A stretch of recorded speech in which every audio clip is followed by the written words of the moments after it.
That night, the imperial palace was as lively as ever. Ladies and gentlemen of high society were talking animatedly and laughing merrily. Many couples were dancing in the large hall, and only one girl carefully hid behind a column, occasionally looking out to assess the situation. Rich Cassio, what is he doing here? She wondered, watching one man. The young man seemed to be waiting for someone, but when he didn't wait, he sighed tiredly and headed for the exit. The girl sighed with relief. He had finally left. So long ago that only a vague memory remains, she died in an accident and was reborn as a villain in a romantic fantasy. The novel's main man is known for his coldness and unapproachability, but after a period of denying his feelings for the main character, he eventually falls in love. However, the villain, Luciana, suffering from unrequited love for him, mocks the main character in a bunch of stupid ways. As luck would have it, the hero finds out about her dirty tricks. Because of this, the reputation of her parents and family is tarnished. The entire estate became a laughingstock for high society. The hero completely ignores the villain, and he and the heroine live happily ever after. It would seem that the character has met a miserable end, but in the finale she will also run away. No, better to refuse. She has already decided everything for herself. She will live as she should, comfortably and in abundance. After all, he probably knows that the central characters are destined to be together. Then, is there any point in sticking to the original story? She is only a villain if she follows the original. You just need to do everything in spite of it, not collide or get involved with the main character. Luciana refuses to play the role of a villain with a sad ending. She will live to the end as a magnificent extra, so she decided, making sure that Rich left. Perhaps it's because it's her first time at an imperial ball, but she's completely overwhelmed by the scale. As she moved cautiously through the ballroom, the girl noticed something. There was a full glass on the table, garnished with a slice of lemon. Once the coming-of-age ceremony has taken place, she can drink at banquets. She doesn't yet know her norm in this body, but she'll figure it out later. "Well, well, Duke Cassio," came a cry of admiration, and a flock of girls approached the man with undisguised joy. "What a surprise! I didn't think I'd meet you here," said one of the girls. And while the young ladies were showering the Duke with compliments, a suspicious waiter for some reason approached the table, and, taking a small bottle from his bosom, he poured the liquid from it into the Duke's glass. Having done his job, the waiter quietly left. "I wonder if you have found a partner for today?" the same lady asked the Duke, intending to offer her candidacy. But the man said sharply that he was not interested. And then, taking his glass from the table and announcing that he had business to attend to, he headed towards the exit of the hall. His rudeness did not upset the girls at all. Blushing, they noted that the rumors were not lying. He was like an impregnable fortress. Finding himself on the terrace and taking a sip from his glass, Rich stated with relief that he had finally managed to escape. A slight warmth spread through the body, but there was also something unusual. The taste of the alcoholic drink was a little strange, not like usual. While Rich was thinking about this, somewhere off to the side he heard a cheerful female laugh. The young lady with pink hair was happily clutching half a dozen glasses to her and laughing. "Oh, if I had known that I could be so happy, I would have had more reasons to look forward to coming of age," she sang. Suddenly the girl staggered, lost her balance, and screamed in fear. Trying to regain her composure, she began waving her arms vigorously. There was a sound of breaking glasses, and the girl collapsed right in front of the frightened man. She sat on the floor for a few moments, realizing what had happened, and then quietly said, "Legs. I can't feel my legs. What should I do?" The lady's tongue was slurred. Her thoughts were confused. "Duke? Oh, maybe I'm a mermaid. Just think, I was hiding such a secret," she suddenly blurted out, and then asked the gentleman next to her to help her return to the sea, which made Rich completely convinced that she was out of her mind. Deciding that he would quickly help her and leave, he extended his hand and asked if she could stand up. Luciana struggled to lift her head to look at the face of the man who had said the fall looked painful. The world around seemed to shine and blur at the same time, but the girl still offered him her hand. "Who is this man?" she wondered, blushing deeply and feeling like her heart was about to burst out of her chest. He seemed familiar to her. Morning came suddenly in the huge mansion. Luciana felt pain all over her body and didn't understand why. Moving her limbs slightly, she suddenly found a naked man's chest under her hand. Could it really be a man in bed?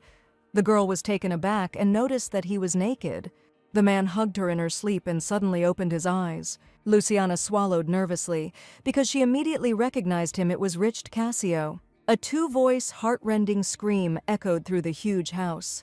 And then Luciana squealed, suddenly feeling herself fly and ending up on the floor next to the bed. "Hey, throwing me around like that is a bit much," the girl said indignantly. But the man had no intention of apologizing. Moreover, he was starting to get angry. "Speak! Admit what you did to my body, pumped me full of aphrodisiacs," he demanded, blushing and covering himself with the blanket. "And if she does not want to go for questioning, then she must obediently answer questions, and then she will be held accountable depending on her testimony." Luciana was dumbfounded. Why should she be punished? And how could she understand that she had drugged him?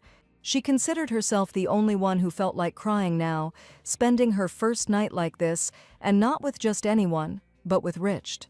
"Isn't this an accident that no one is to blame, for I also have no idea how it all happened, and I am just as confused as you," she said hesitantly. And she suggested that we pretend as if the previous night had not happened, and go our separate ways like ships at sea. "Impossible," Richard answered, grabbing the girl by the hand.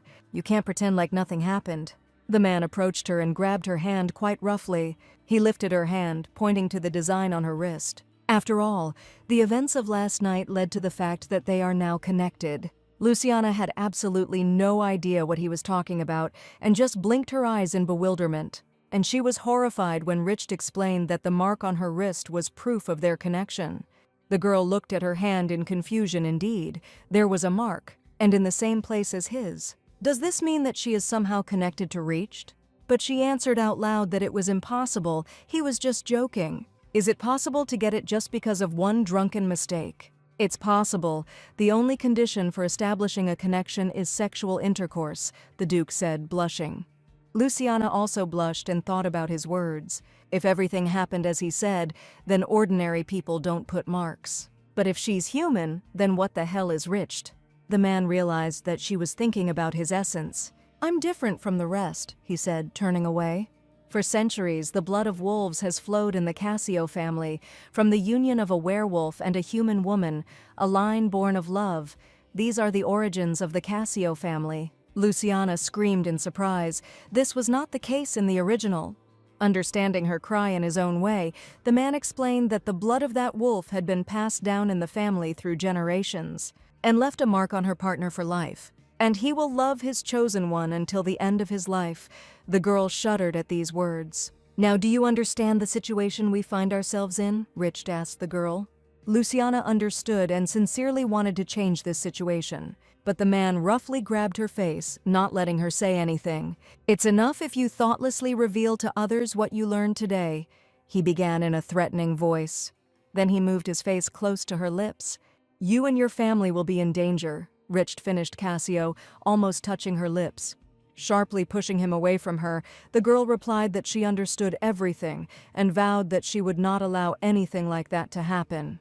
Richard suggested meeting again at the New Year's ball and talking. Returning home in the provided carriage, the girl sighed wearily.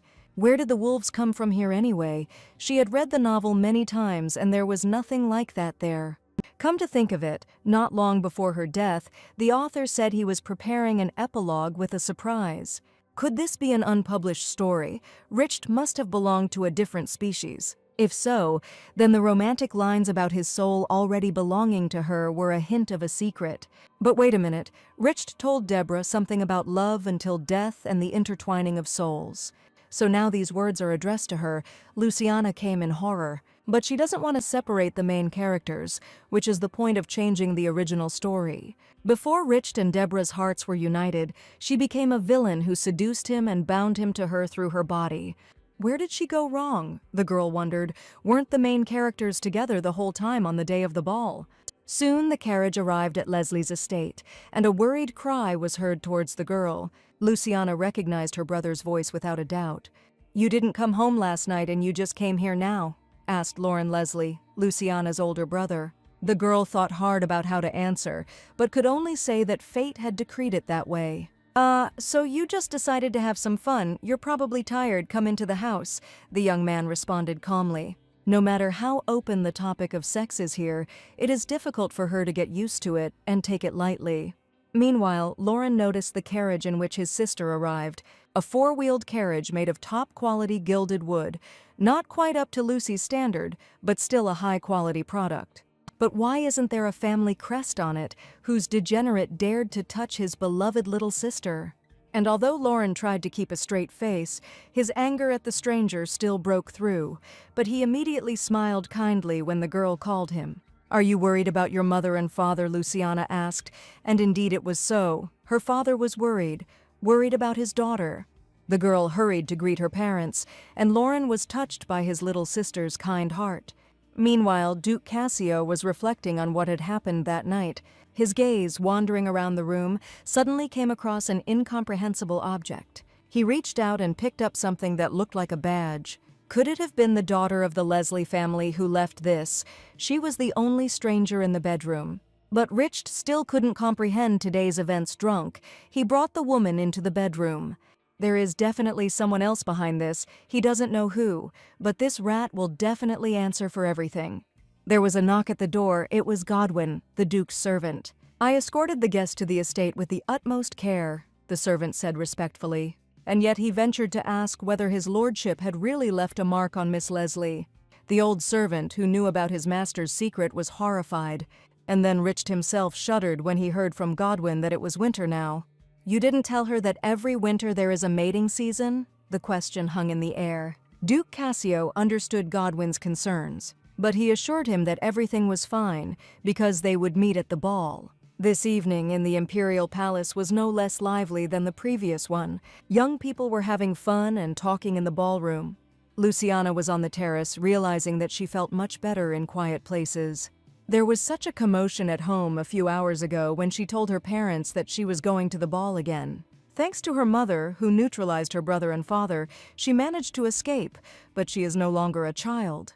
"So Miss Leslie is here," a male voice interrupted her thoughts. Duke Cassio was heading straight towards her. The man took a box from his bosom and handed it to the girl.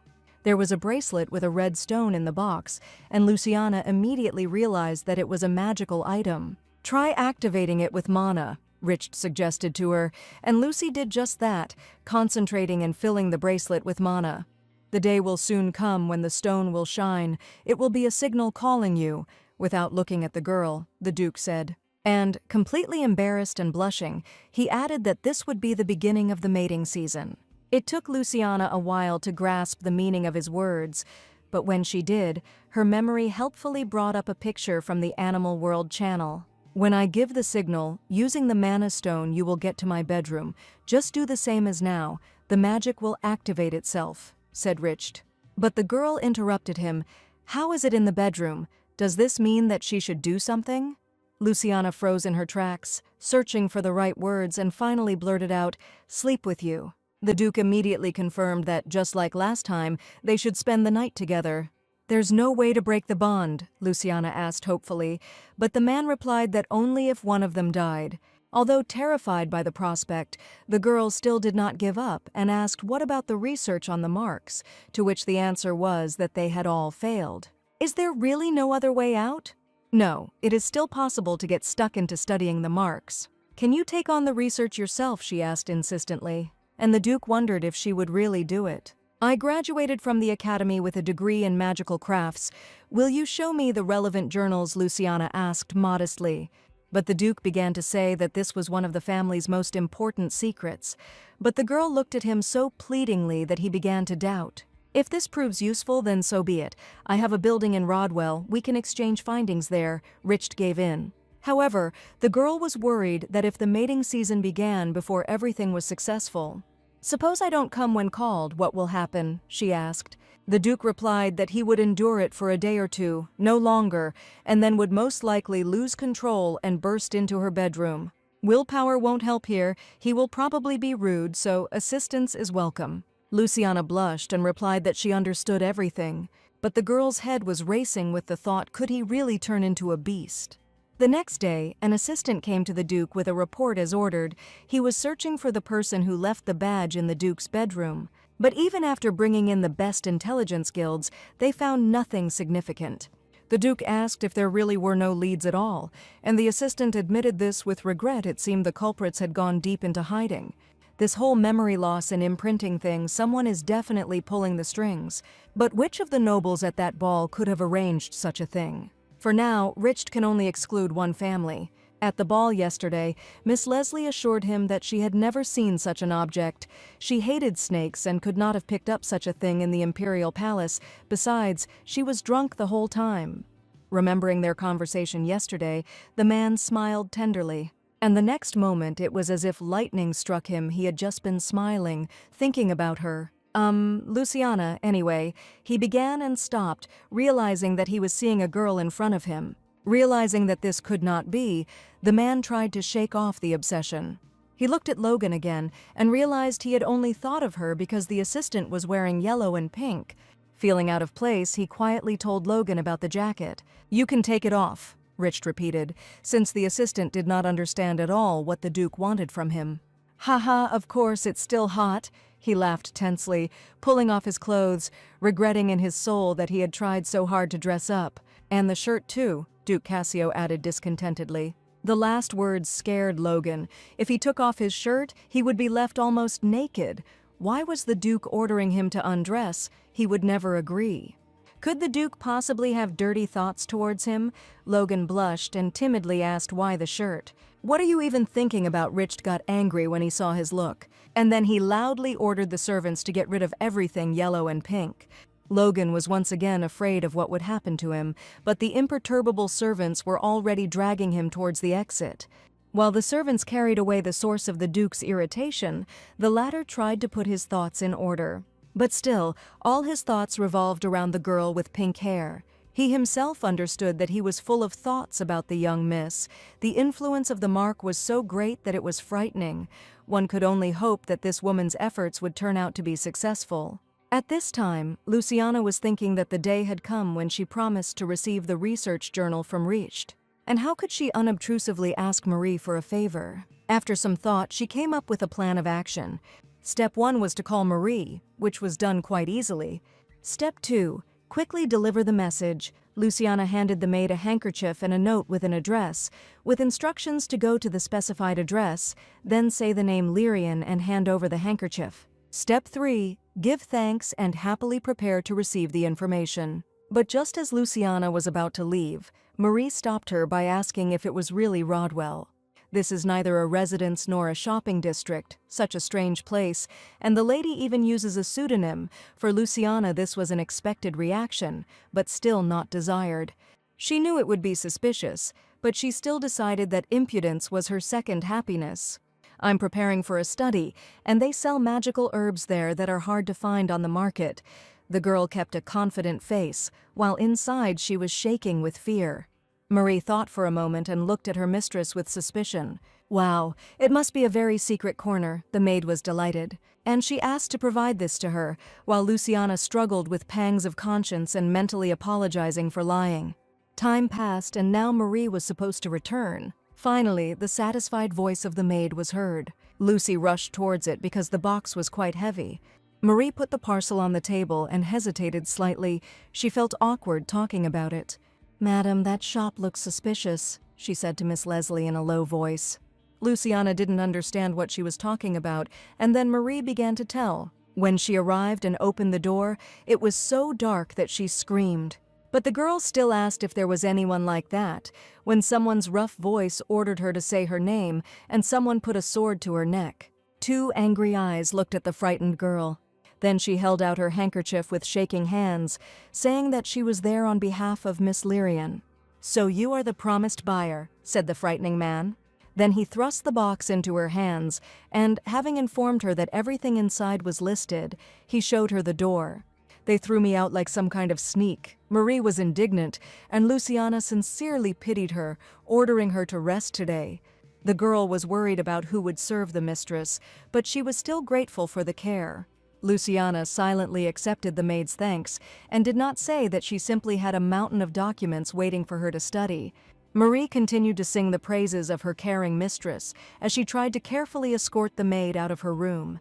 Meanwhile, Rich Cassio was trying to solve one of the problems of who had access to his glass at the ball. This icon is also too suspicious if even the Informants Guild throws up its hands. Things are bad. As a commander, he must give the order personally. The Knights of Quarant are an elite order, second only to the Imperial Knights. Highly skilled warriors have gathered here. They must fulfill this mission with dignity. At this time, the Knights of Quarant were in full swing discussing what they saw as a pink-haired girl leaving the estate, although some did not believe that their iron-willed captain brought a woman into the house. And the pink hair clearly indicated that the girl was from the Leslie family, in which, by the way, the young Marquis Leslie simply adores his younger sister. The Knights were very happy. Finally, someone appeared who would melt the icy heart of their captain. However, one of the Knights noticed that this girl's hair was pink, not blonde, because earlier they thought that the Duke had gotten involved with the Count's nimble daughter. Their relationship was promising, but if you think about it, they weren't even dating, yet she was the only girl the captain talked to. At that moment, another knight named Rick passed by, and the chatterboxes asked why he went to Rodwell. "Why should I tell you?" Rick replied calmly. And he passed by, causing the knights to look at him with displeasure at his tediousness. Then perhaps the person involved in the mission is Miss Leslie, the Marquis's daughter, one of the knights persisted, demanding an answer. Rick remained silent, not wanting to respond to the provocation, but he himself began to think. He was clearly told that her name was Lyrian, and the face of that servant appeared before his eyes. This has nothing to do with the Leslie Marquisate. Everything is classified. Don't meddle where you're not wanted. Rick tore the annoying man away from himself. And yet, something doesn't add up. One of the knights definitely saw pink hair. However, it doesn't matter whether it's blonde or pink hair. Perhaps the duchy will soon have a mistress, the same knight said, not noticing the man behind him. And only when the Duke said that they seemed to want to die, what kind of nonsense about the mistress, did they turn around in fear. Shouting out that they were sorry, all the knights immediately took off their shirts and rushed to work off their punishment. Richt himself wearily closed his eyes, because the words of these idiots made him again begin to imagine Luciana, who was now joyfully exclaiming that she was the mistress of this duchy. He was distracted from his thoughts by an excited knight hurrying towards him. The deputy captain of the knights, Caranta, apologized for being late and asked the Duke what had happened. "I found an unknown object in the bedroom. I need 3 people to explore the area," Richt ordered. He added that they needed to act discreetly and begin as quickly as possible. The deputy captain accepted the order. Luciana spent the entire evening of that day studying the documents. After reading everything, she was convinced that the explanation for this phenomenon was the same as Richt had said. The connection with the original heroine, Deborah, was like a love child. And in her case, it was a catastrophic accident. Luciana was so absorbed in the twists and turns of the plot that she completely failed to see the text in front of her. Enough. She's trying to find answers on how to fix everything. There's no point in wasting her energy on empty thoughts. She needs to concentrate. Having decided to return to reading the documents, the girl pulled out the sheets of paper that were lying separately. But as soon as I read the first sentence, I froze in place. These were precautionary measures for the mating season that would help avoid complications. Swallowing nervously, Luciana began to read. If a situation arose where sexual intercourse could not be avoided, then she would need to, at a minimum, prepare. First, get the magic tool she received earlier. Then pour your mana into it and recite the spell written below. When the stone begins to shine, after registering the house as the place of return, complete the magic of registering the coordinates. But this is no ordinary artifact, the girl decided, examining the bracelet. It's worth at least 1 mansion in the capital. It's strange to give away such an expensive thing so easily. Suddenly, obscene fantasies about a wolfman flashed through her mind, and in shock from her own thoughts, the girl could hardly complete the thought that this, of course, was important. Now she will use the artifact to quickly come and go from the Duke's house. Meanwhile, Duke Cassio was taking a bath at his estate. The periods when he thinks about the lady become shorter and shorter. But then Richt's gaze caught on a yellow-pink shampoo can, behind which a little lady seemed to be hiding. Just think, there are still things that make him think of the ladies. It looks like mating season is just around the corner. By the way, today is the day Rick is leaving for Rodwell. I wonder if that woman brought anything significant. Meanwhile, Luciana was preparing Marie for the same task. "Can you take this to Rodwell?" she asked the maid, and the girl immediately answered in the affirmative. Luciana also handed the girl a small box. It was a thank you from her personally, small earrings with emeralds. Marie's green eyes shone even brighter at the sight of such beauty. Lady Leslie noted with a smile that the gift was not only for the purpose of the errand. "This is also a sign that she is counting on Marie this year as well." "Mistress, mistress," the maid couldn't even find words, she was so grateful. "I'm glad you liked it. Well, I'm counting on you," Lucy said. And it was time for her to go and see off her brother, who was sadder than anyone else about leaving his sister. "Ah, today is the day when young Mr. Lorraine is leaving. It must be very sad that we won't be able to see each other for a whole year," Marie said thoughtfully. And then she added that she meant that the young master must be very upset, judging by what he had been doing up until now, literally idolizing his sister. In any case, the maid wished the lady to see the young master off well and to return, and not to worry about the task she had given her. Soon Duke Cassio received the box given to him by Lady Leslie. The man was very interested in what she wrote to him in the attached letter. "Hello, Duke. This is Luciana Leslie. Real winter has begun, and the days have become quite cold. I hope you are well," Richard read, and his imagination helpfully drew him a girl in a winter cape. The man smiled, delighted by this sight. Stop, just think. Even in response to a polite greeting, he sits and smiles like a fool with joy. Trying to concentrate, he continued reading, but little Lady Leslie followed him everywhere.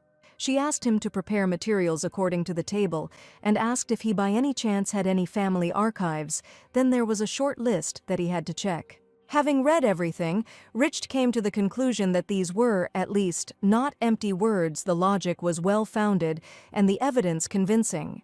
And only then did he notice a small postscript. The lady asked to make sure that the maid carrying out the errand would not be frightened. She would be grateful if they were more careful with her. What happened?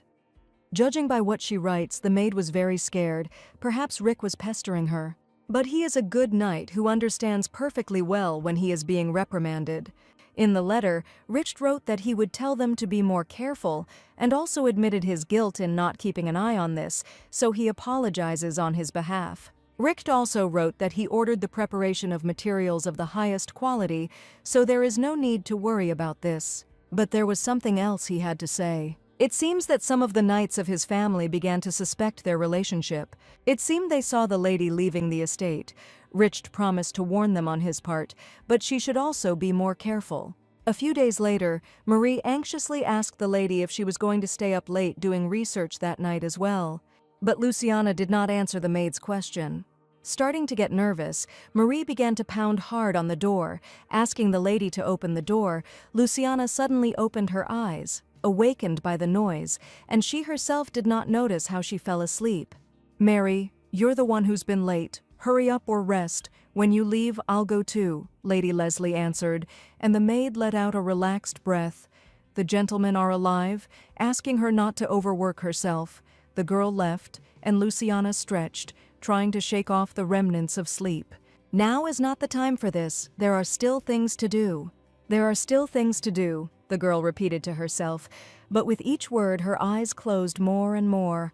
Eventually, Luciana fell fast asleep. She woke up as unexpectedly as she had fallen asleep, and was surprised to find herself lying on a bed. But who moved her here? As soon as she thought about it, the canopy curtains parted, and a half-naked Richard approached the bed. Luciana's body didn't move. Had the mating season already begun? She felt as if she was not herself, and her legs did not obey her at all, while the Duke was approaching her. Approaching the bed, the man did not stop, but almost lay down on top of the girl, enveloping her in his arms. Why is she doomed to this? Luciana didn't want this. "Go away." She miraculously managed to stretch out her hand to push him away, and woke up to find herself still sitting at her desk, surrounded by documents, trying to push away the air. The girl sighed with relief. It was just a dream. An unexpected slight tingling sensation on her wrist made her flinch. Looking at her hand, she realized that the pattern was tingling. Had it really begun? A heavy premonition made her look away. Luciana looked at the bracelet. It was glowing brightly. The mating season had definitely started. But if she goes now, what awaits her there? Her imagination helpfully brought up a picture of Risht approaching her naked. He leans towards her, kisses her, and the girl screams in horror. She can't spend the night with a man who has lost control. The mere thought of it is depressing. The discomfort on my wrist intensified, and the magic around the design was pulsating with ever-increasing intensity. It seemed that the mark was hurting even more than before because of the rush. Rich Cassio was already in bed and even fell asleep, but his sleep was restless. The man groaned and tossed and turned. At some point, he sat up abruptly in bed, feeling like he was about to be torn to pieces, and his strength to hold it back was becoming less and less. There was such agony in his chest, as if it was tearing him apart, as if his heart was about to explode, but he still didn't want to call her. Rich bent over. It hurt so much that he felt like he was about to die. "Luciana, I need you," he called to the girl mentally, reaching out with a trembling hand to the bracelet. It had been a long time since he had called her, and the man had a hard time realizing that she never came to him. Was she really ignoring the signal? It was as if darkness had rolled over Rich. His consciousness was becoming increasingly cloudy. He was hot, his face was flushed, and he could not open his eyes. Like a light, cool vision, Rich felt gentle hands on his eyes. It seemed as if a gentle girl with pink hair was standing behind him, smiling, covering his eyes with her hands. All he could think about was Luciana, but she wasn't here. Realizing that he couldn't think clearly because of her, the Duke tried to get out of bed, but he was immediately racked by a new attack of agony. "Luciana, where are you?"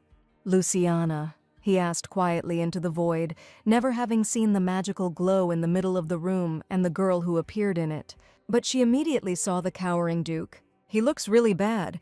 Has he really been suffering so much all this time? She even felt a little sorry for him, and the girl called him. He immediately turned his exhausted face towards her.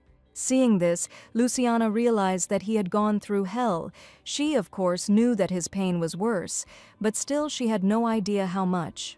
The girl opened her mouth to ask how she could help, but with one movement he took her into his arms. Luciana was afraid that he would attack her, but it was not so. He hugged her gently but strongly, and the girl melted. It was like being hugged by a loving, affectionate puppy. Rich hugged the girl with his eyes closed, his hands stroking her hair, and his nose buried in her neck. The next moment the man touched her neck with his lips, and the girl exhaled in surprise. Oh, wait, she tried to break free, but it wasn't so easy to do from the strong male arms. Her hands touched the man's exposed chest, pushing him away slightly. Luciana felt like her heart was about to burst out of her chest. Rich grabbed her hand, firmly but tenderly, and in a languid voice asked her not to push him away. Seeing his expression, the girl realized that this was the first time she had seen such a vulnerable side of the Duke. The man gently touched the fingers of her hand with his lips, moving higher and higher, leaving kisses on every centimeter of her skin. "Lucy," at some point he raised his burning eyes to her. Luciana was confused, only her family calls her that. "Why, can't I do the same?" the Duke asked with a smile.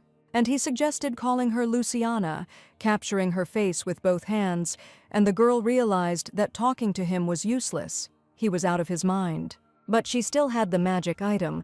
Luciana clutched the bracelet to herself like her last hope. "This won't be needed now," the man said mysteriously, taking the bracelet. The girl tried to object and stop him, but Rich had already pressed his lips to hers, cutting off any objections. The bracelet fell to the floor with a quiet thud, useless to anyone. They kissed for a long time, and Luciana felt like she was floating away somewhere. Without breaking away from the girl, Rich gently stroked her back, moving lower and lower. Finally, the man's hand slid down her back, clutching her numerous skirts. Feeling his hand on her butt, Luciana was horrified. Trying to stop him, the girl pressed her hands against his chest. Only this movement forced Rich to finally tear himself away from the girl's lips, both of them breathing heavily.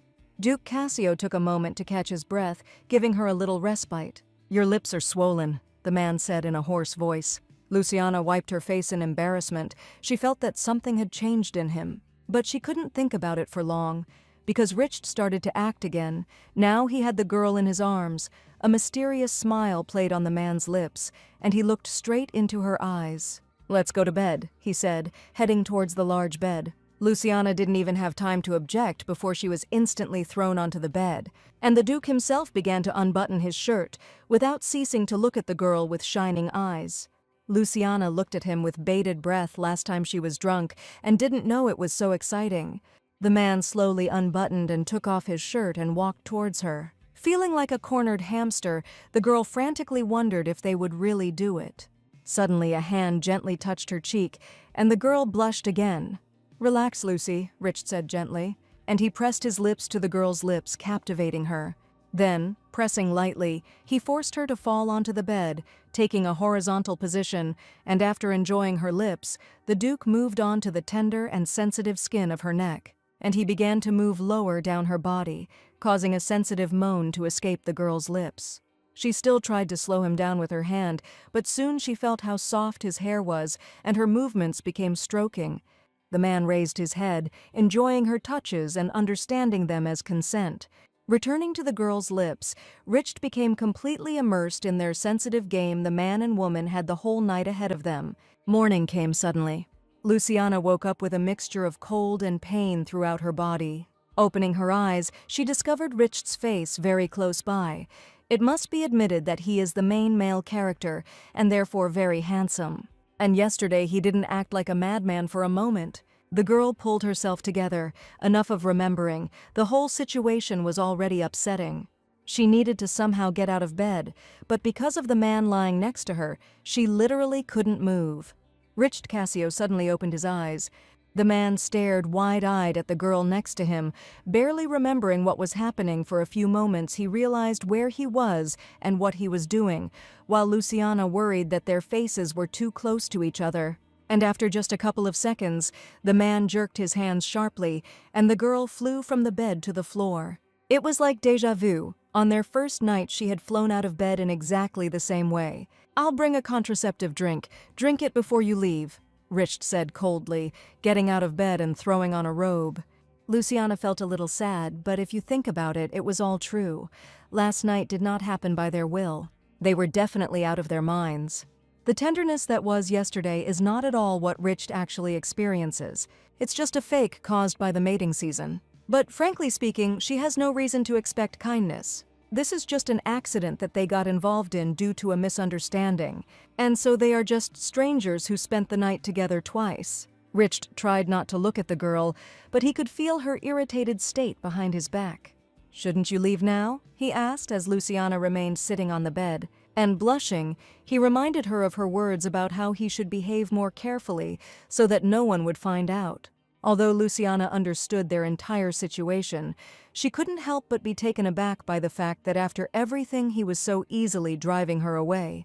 In fact, she herself was not eager to stay, but his words hurt her pride. The girl sharply and demandingly extended her hand to him. Rich didn't understand what she was doing, so the girl told him to return the item and she would leave. "Give me back the magical item you took yesterday," the girl repeated. At the mention of last night, Rich turned as red as a tomato. After all, he himself took the magic bracelet from her, saying that she would no longer need it. And then he passionately kissed the unresisting girl. What the hell did he do yesterday? He thought indignantly, picking up the bracelet from the floor. Turning to Luciana, he informed her that everything she had seen and heard was nonsense. "I would like you to forget what happened," he added ingratiatingly. Handing over the artifact, Luciana abruptly took the bracelet away. She had already realized yesterday that it was abnormal. She would also like to forget his shameful past and sweet words. "Then I'll go," the girl said in a cold tone, getting out of bed. But as soon as she got out of bed, the man's eyes widened in surprise. Rich, quite by accident, noticed a small wound on Luciana's white skin. Memory immediately brought back a moment from last night when, in a fit of passion, he bit her. Without realizing what he was doing, Rich suddenly grabbed Luciana by the hand, not letting her leave. "Wait," he shouted, not knowing how to apologize, and immediately regretted his rash act. At the moment he felt sorry for her, but how to start a conversation? "It seems you have nothing more to say." Luciana pulled her hand out of his grip, and, clutching the bracelet to herself, she announced that it was time for her to go. Rich tried to say something, but in a matter of moments she imbued the artifact with mana and disappeared, leaving Duke Cassio standing in his bedroom in splendid isolation. Lady Leslie returned home overnight. And taking a bath, I thought about last night. In addition, she needed to apply a healing ointment. Her whole body ached. She even found traces of human teeth on her skin. But she was not very surprised by this. And memory helpfully threw up the moments when these traces appeared on her. Well, he is still a descendant of werewolves. She lowered her head halfway under the water and screamed. The water muffled the scream. She needed to at least have a drink, otherwise the memories were too vivid. She could only hope that with time everything would get better. Coming out of the bathroom, Luciana found Marie in the room, who had just brought breakfast. "Come and eat quickly before the food gets cold," the maid called, and the lady hurried along with delight. As she gobbled up one dish after another, the girl only admired the taste of the food. "Madam, you eat so well today," Marie remarked, and Luciana was dumbfounded. The maid was very worried that her mistress had been busy lately and had hardly eaten, but Luciana reassured her that she was simply especially hungry today. "Eat more, madam, you are already thin, you need to eat well," the maid said, helping the lady dry her hair. But when the girl's hand touched the mistress's forehead, Marie perked up. "Wait, it seems you have a slight fever, madam. You are ill." The worried maid jumped around Luciana, and she asked if she was cold at night, but the girl could not say that. On the contrary, it was too hot that night. "Oh, I'm probably overtired. It's okay." She tried to change the subject, but it wasn't so easy to get rid of Marie making a scary face. The girl concluded that the lady was not feeling well. And already on the verge of panic, she told the lady to lie down and that she would immediately call a doctor. Luciana had no choice but to obey unquestioningly. The doctor reported that the lady had a cold, and Luciana lay quietly in bed, listening to a barrage of grumbling from Marie, apparently physically exhausted. Her sleep patterns were already disrupted by the research, and the stress of mating season was also considerable. Now she had time to think about what was happening. Her parents have already noticed that she constantly disappears into the research laboratory and are very worried. If they stop her from doing research because they're worried about her, it will be problematic. But in general, it's all because of Risht. The girl was indignant. No matter what she thought, his behavior was the only reason for everything that was happening. Images came to mind of how tenderly he touched her at night and how tenderly he spoke to her, like a man in love. And in contrast to his behavior in the morning, genuine surprise and a push. After everything that happened, he pushed her away again. Luciana did not understand anything at all. If it continues like this, it would be better if he behaved as usual from the very beginning. Why even pretend to be kind? It's incredibly irritating. Then the girl thought about the meaning of everything that was happening. Imprinting makes your partner fall in love with you by force. The main character imprinted on her after spending the night. So what he showed during the mating season is just a fake caused by imprinting. Lucy understands this perfectly well, and Richard, too, is probably having a hard time coming to terms with the fact that he has suddenly become a different person. So she too should just pretend to step in poop and ignore him. But to be honest, she didn't feel uncomfortable. On the contrary, she felt a very small and insignificant click inside her heart. What other click? Luciana was indignant at her own thoughts. Now it seems to her that she was simply deceived. The fact is that she is the only one here beating the drums and bells, so she will definitely break the imprint by the end of this year. 3 days later, Duke Cassio looked thoughtfully out the window. No matter how much he thought about it, he shouldn't have kicked her out like that day. "That's right, maybe I should apologize to her right now," Rich's voice asked, and literally ordered him to go to her and admit his guilt. Duke Cassio looked around nervously to see who he was, and the voice replied that he was his true self. "You still worry about her? Apologize. Don't give in to her true nature, but your partner is probably offended." Many voices from all sides told him contradictory words, each demanding that he do as he says. Rich tried to shut them all up, but they didn't calm down, and most importantly, he was very hurt by the thought of what would happen if she hated him forever. No, this must not happen, because if she hates him, it will be the end of everything. The mere thought of it drives him crazy with pain. Rich really wanted to stop thinking about this girl, and if it came down to it, he needed to go somewhere where he wouldn't remember her. With this thought, the man headed for the exit. The carriage rocked rhythmically. Heading towards the city, the Duke intended to take care of financial matters. At some point, the wheels suddenly turned, carrying the passenger into the distance. Rich looked thoughtfully out the window at the houses and trees flashing past. "Duke, we have arrived," the coachman announced as the carriage reached a large estate. It was Leslie's mansion, but in the end, Rich Cassio came here anyway. He came, but what should he do now? And the open gates seemed to beckon him. Stepping forward, the man stopped. Noticing something a little ahead, near the fountain, stood a pink-haired girl. He immediately thought it was Luciana, and even imagined how surprised she would be to see him here. Rich rushed towards her with a completely happy look, calling her by name. "Aren't you Duke Cassio?" the girl asked, but it was definitely not Luciana. Damn, it wasn't Lady Leslie, it was Marchioness Leslie, Luciana's mother. Rich was painfully aware of his mistake, while the woman said in surprise that she had not expected to see him here. "Yes, it's been a while since we've seen each other," the Duke confirmed awkwardly, realizing that she found his presence here strange. The woman behaved with the utmost politeness, but deep down she wondered whether she and Duke Cassio were on such a relationship that they would exchange personal greetings. Until now, he had always avoided any communication except official, and the Marquise thought that he was one of those who were burdened by social receptions. She sincerely didn't understand what was going on, but his presence in their mansion was rather strange. However, maintaining an outward calm, the Marquise asked what brought him here. Rich hesitated, his brain working at full speed, searching for a plausible answer. The carriage broke down right here, and while I was waiting, I was looking at the beautiful garden," he blurted out the first thing that came to mind. The Marquise was ready to provide him with any assistance she could, but the Duke smiled tensely, feeling very uncomfortable, and replied that everything was fine. By that time, everything should almost be ready. "Almost fixed," he asked his coachman loudly, puzzling him. The man's gaze wordlessly ordered the servant to answer quickly, and he, frightened and not understanding anything, answered, "Yes, almost ready." "He says it's almost fixed," Rich said to the Marquise with a smile, glad to have gotten out of this sticky situation. The woman thought about it, and it seemed to her that the Duke wanted to call Lucy, but she immediately dismissed this thought because this was the impenetrable Duke Cassio. "Then perhaps I'll go," Rich declined and hurried to the carriage. There was only one thought in his head: why did I even come here? "Is business finished for today?" the Duke asked his assistant. And having heard an affirmative answer, he wearily said that it was time to go home. The assistant asked the gentleman to wait while he ordered a new carriage to be brought. Rich remained waiting outside when he heard Lady Leslie's name mentioned in a casual conversation.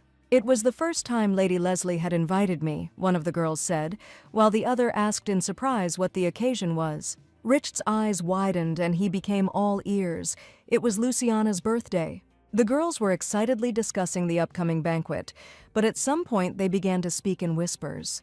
And the petrified Rich realized that he could no longer hear anything from their conversation. Damn, why spread gossip everywhere?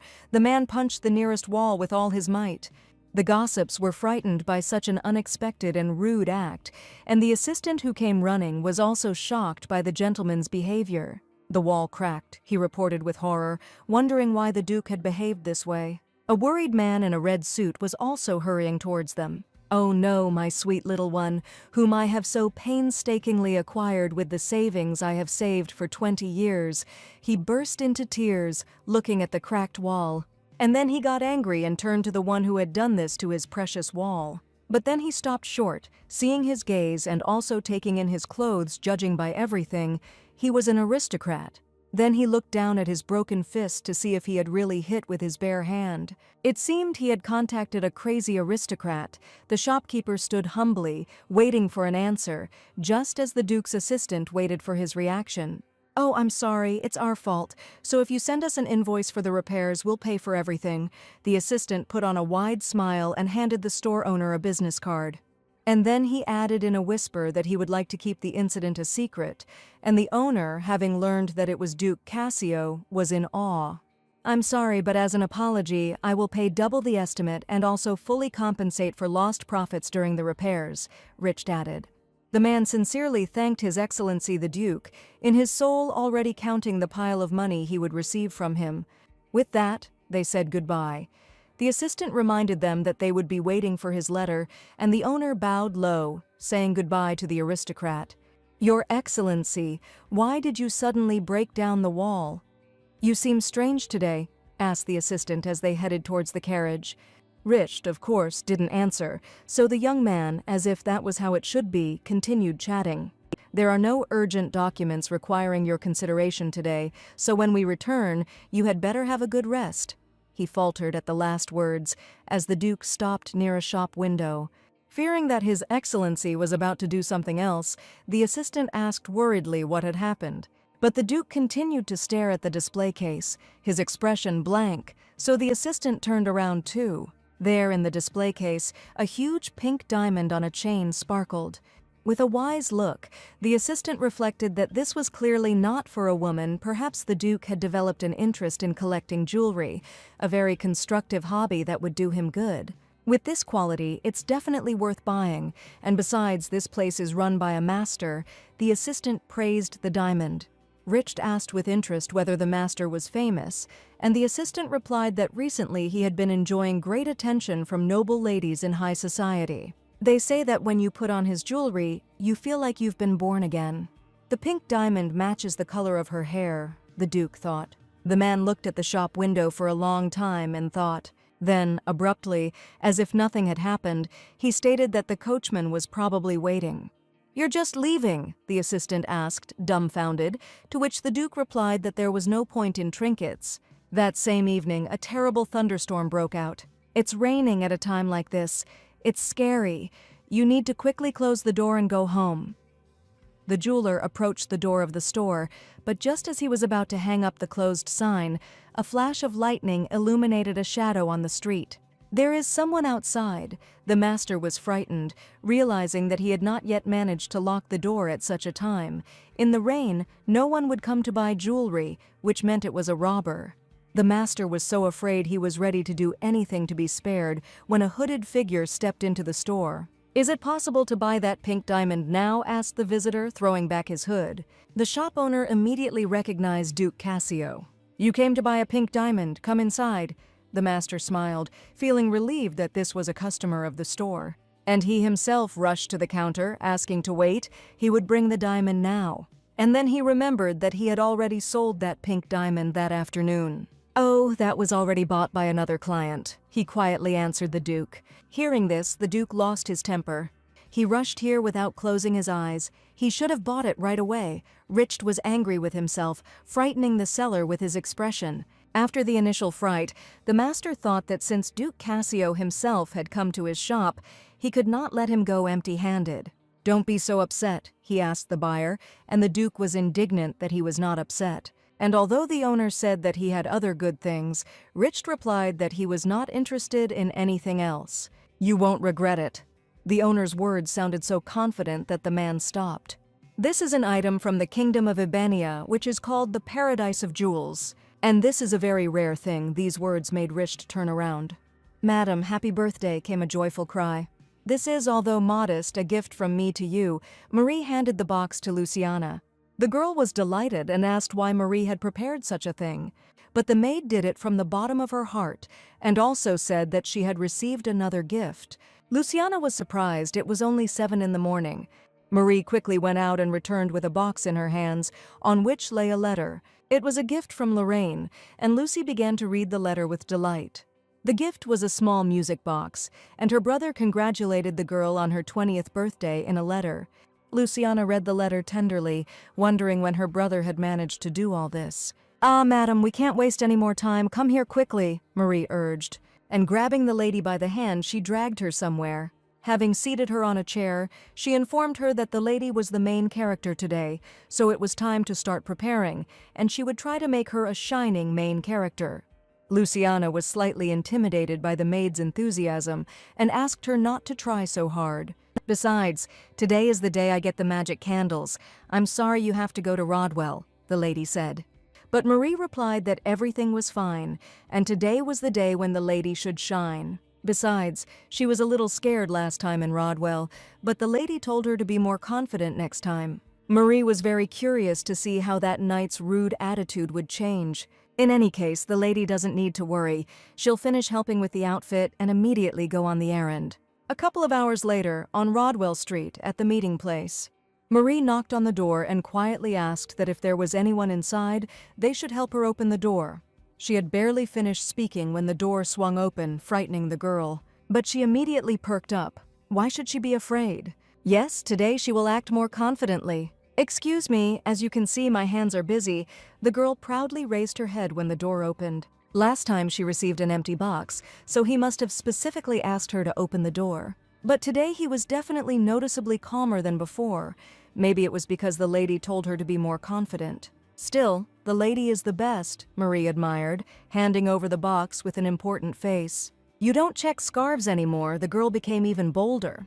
The knight fell silent in embarrassment, thinking that this would not have had to be done if it had not been for his mistake. The Duke had previously reprimanded him for holding a knife to the maid's throat, which her mistress had informed him of. Don't do such rude things again and behave well, Duke Cassio ordered. He stressed the importance of security, so Rick stepped up his vigilance. He couldn't even imagine that this would lead to such troubles. This maid was now too bold that she even reproached him for not answering her questions. Unable to tolerate this attitude, he turned around and answered too loudly, to which the girl theatrically expressed indignation. "Oh my God, are you mad right now? I'm so scared I'm going to faint." She rolled her eyes dramatically, but she became frightened when the knight came very close to her in a second. "I didn't apologize for my rudeness that day," the knight said, embarrassed, returning the empty box to her. Marie laughed slightly, saying it was okay, but realizing that she too had unwittingly gotten carried away. The knight smiled politely, casually thinking that no matter how you looked at it, she looked very much like those chatterboxes from the knightly order. Both the knight and the maid exchanged tense smiles and completed the exchange they had come here for. Considering the exchange complete, Marie said goodbye to the knight. "All the best," replied the knight, and he thought that this woman was very funny. That same evening at Leslie's estate, sitting in front of the mirror, surrounded by gifts, Luciana was glad that the party had gone off without a hitch.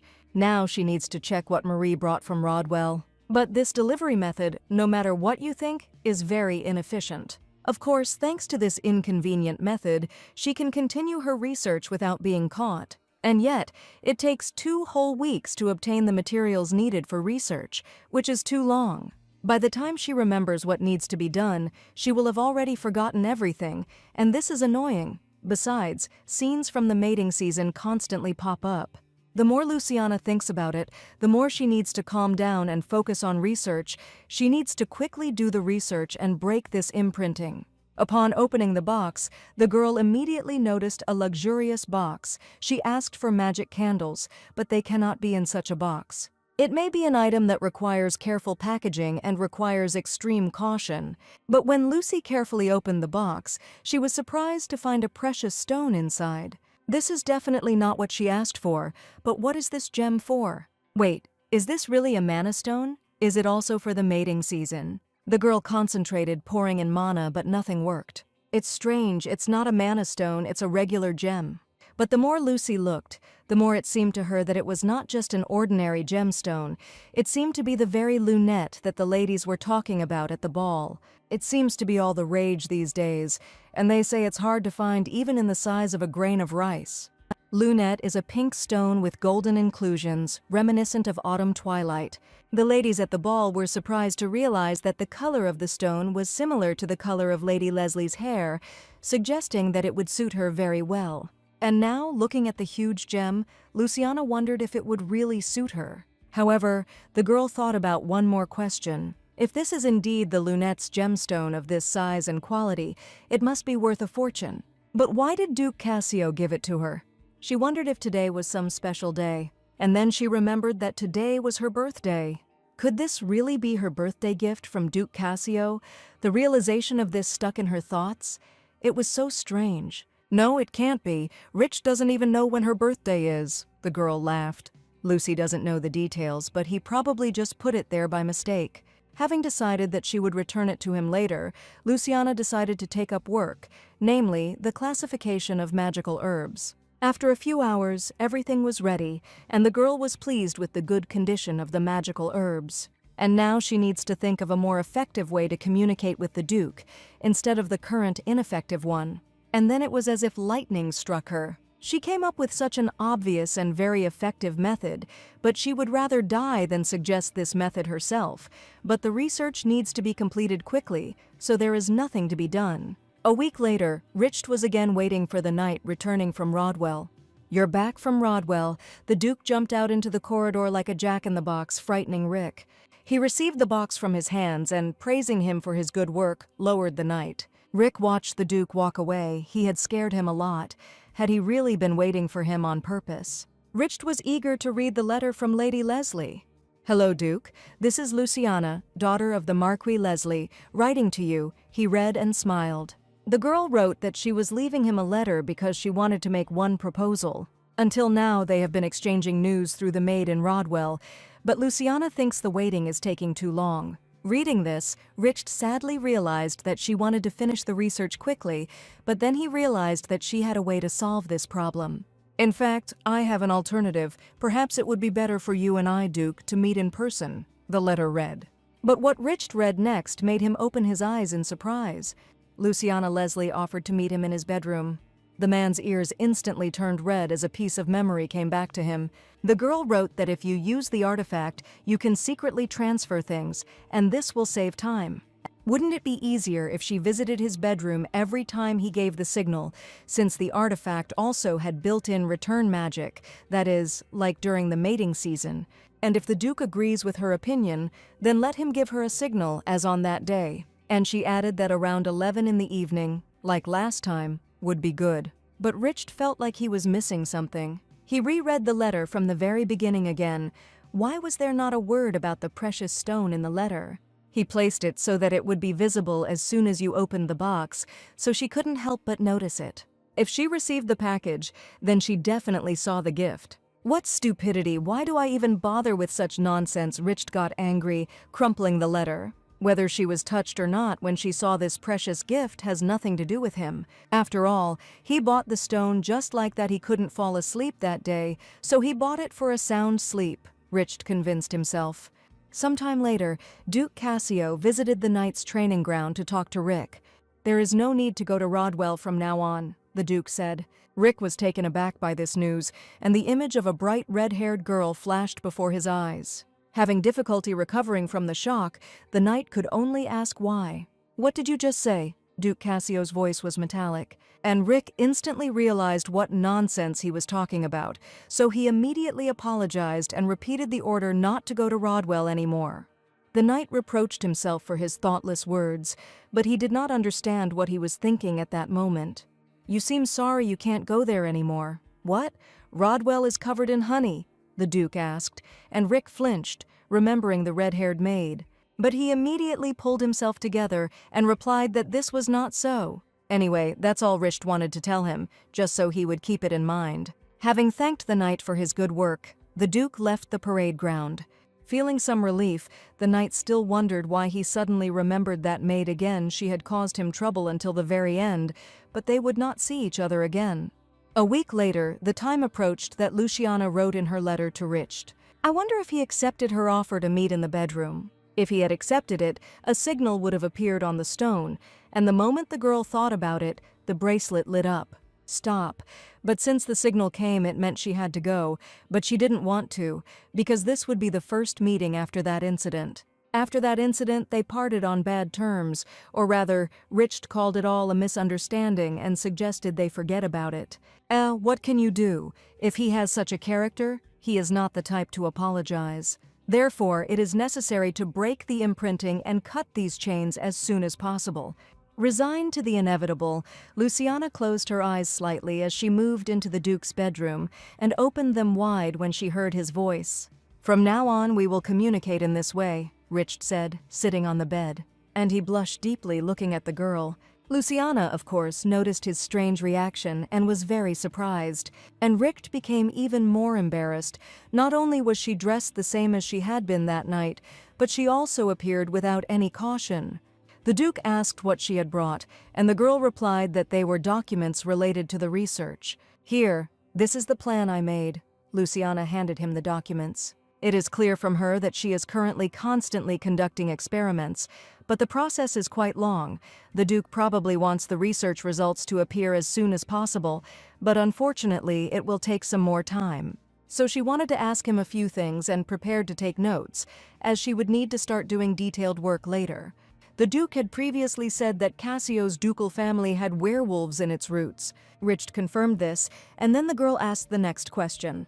"Perhaps you too, Duke, are capable of becoming a wolf?" she asked with an innocent look. The man asked again what she meant. Does she mean the wolf-man metaphor, or can he even turn into a real wolf? That's right. To get the correct result, it matters how much werewolf blood you inherit, Lucy said. And she was quite surprised when Richt replied that he had heard about such a possibility. But over time, the ability to transform gradually disappeared, so Richt Cassio cannot take the form of a beast. Although this ability has disappeared, the influence of werewolf blood still remains in the blood of the ducal family, so their physical abilities are far superior to those of ordinary people. Luciana wrote everything down carefully, completely captivated by his story.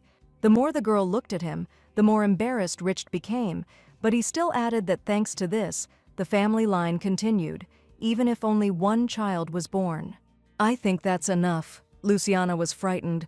She didn't think the conversation would turn to procreation. That wasn't in the original, so without even noticing it, she listened with great interest. By the way, she thought that he was strong simply because he was the main character, but it turns out there was a reason for all this, but at least she satisfied her curiosity. And finally, Lucy remembered the precious stone in the box. The way the girl said it so casually, and the fact that she even brought it with her, discouraged the Duke. Rich did not say a word, frozen like a stone statue. Since he had already given it, he should have just taken it silently. He didn't think that she would return it. Wait, didn't she think that this stone was for her? Luciana also froze.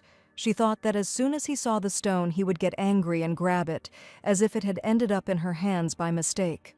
She thought painfully about the reason for all this. Rich also felt quite uncomfortable about the situation. "This is a reward," the Duke suddenly blurted out. The girl was taken aback. What kind of reward? Did she really do something special? To which the Duke, looking away, replied that she was, after all, responsible for the research. The girl still thought that this was too much for a reward. Didn't he know that it was a lunette when he gave it to her? "It's a moon," Rich said, making Lucy even more surprised. "I don't need it. It's better to take it back, Duke." The girl smiled, wondering why, if he knew the value of the stone, he still wanted to give it to her.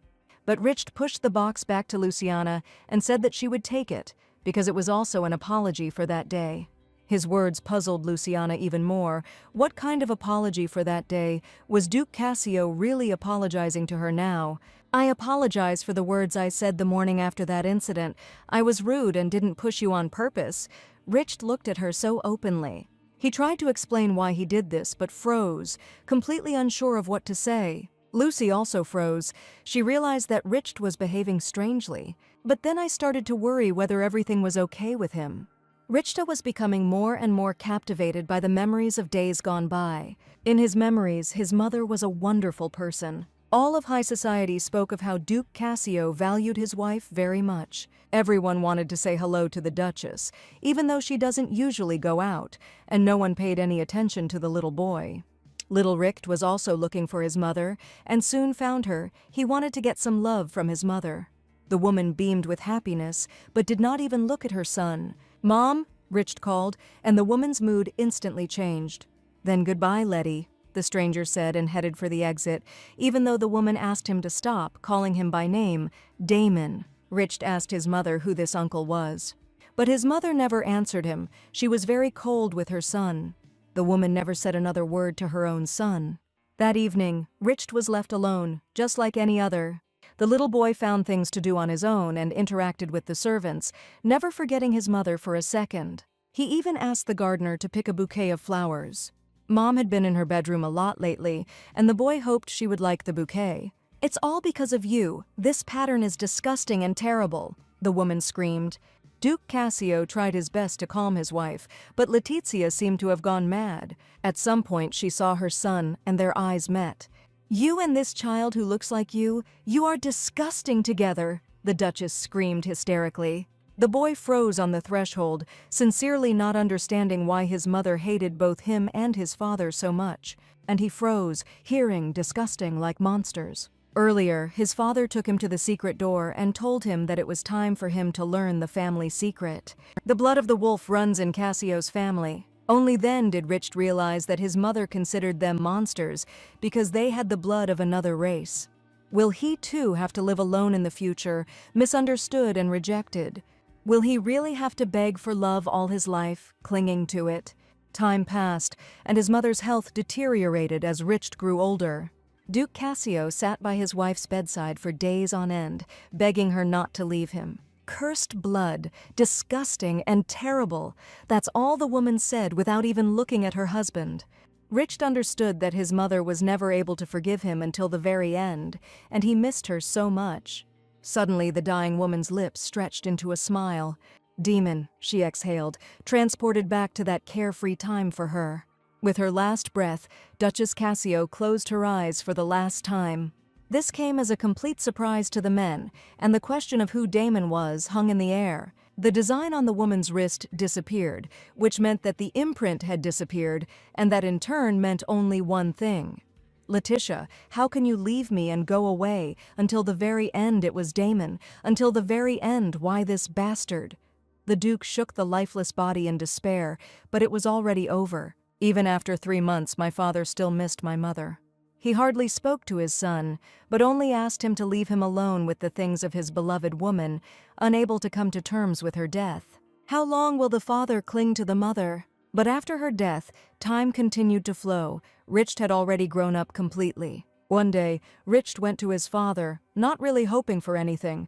Today he is again in his mother's room, probably drinking again. Even after 10 years of estrangement, he still cannot forget her. "Father, this is Richt. I'll just come in for a moment," he said, stopping in front of the door, but there was only silence in response. The young man was overcome by a bad feeling, and he opened the door. In the gloomy semi-darkness of the room, his father was lying on his mother's bed, but there was something strange in his serene pose. And only the next moment Richt noticed a trickle of blood from his mouth and a small bottle next to it. The young man was horrified by the realization of what his father had done. Why did he do this? Did he really love his departed mother so much that he could never forget her? But why? The imprinting was broken. It's all because of this damned blood of another race. It's all because of the damned imprinting. Even after Richt buried his father, he remembered his parents mentioning the name Damon. In the end, unable to contain his curiosity, he ordered a study. The request was anonymous, and soon the answer came: Letitia had a lover before marriage. Duke Calix Cassio fell in love with Letizia Radice at first sight, but Letizia resolutely rejected his advances. However, Duke Cassio offered marriage in exchange for money, and her parents married Letizia to Duke Cassio. Reading the report, Richt understood the mother's behavior and sympathized with her. In addition, the man named Damon, whom he inquired about further, went missing 4 years ago, so there is no information about him. Could all this really be my father's doing? Could it really be that he did away with Damon? And the mother, it seems, guessed about this, which is why she hated her father so much. Thus the puzzle came together, and the truth became clear, and Richt, like his father, faced a painful end due to imprinting. If he really does go down the same path as his father, going crazy with love and ruining someone's life, begging for reciprocity, no, there will be no such tragedy in his life. Duke, Duke, a female voice broke through the haze of memories. Gradually his vision returned, along with an understanding of where he was. Returning to the present, the young man saw the girl's worried face right in front of him. It was as if Richt had seen her so close and so worried for the first time. "Duke, are you okay?" Luciana was actually very worried about his condition. The girl was worried about the Duke. He had turned so pale. "There's no need to force yourself to talk. It's all in the past," she said softly, touching his shoulder. At some point, Richt seemed to come to his senses and sat up in his chair. His face came even closer to the girl's face, which made her shudder in surprise. "Keep the lunettes for yourself, lady," said the Duke, pushing the box towards her. Luciana instantly blushed in embarrassment, and for a moment she thought he was going to kiss her. Richt, meanwhile, said that the precious stone was also his gratitude, and he would like her to accept it. Still, Luciana thought it was too generous a gift for an apology. In the end, Lucy accepted him. He didn't seem to have any intention of taking it back. Nothing could be done. But Rich looked a little worried and concerned, and so sad. And now Luciana was tormented by the question of why. Heavy boots stepped almost silently along the paved road. They understood because he had stupidly lost his badge. Damn, now he was at a dead end. The hooded figure was starting to get angry. This shouldn't be the case. If he lingered here, this man would definitely come for him. As soon as he thought so, he heard movement behind him. The next moment, the hooded man lay on the ground with a dagger in his leg. And you hid well all this time. If you couldn't complete the mission, you should have died immediately. All you do is run away like a rat.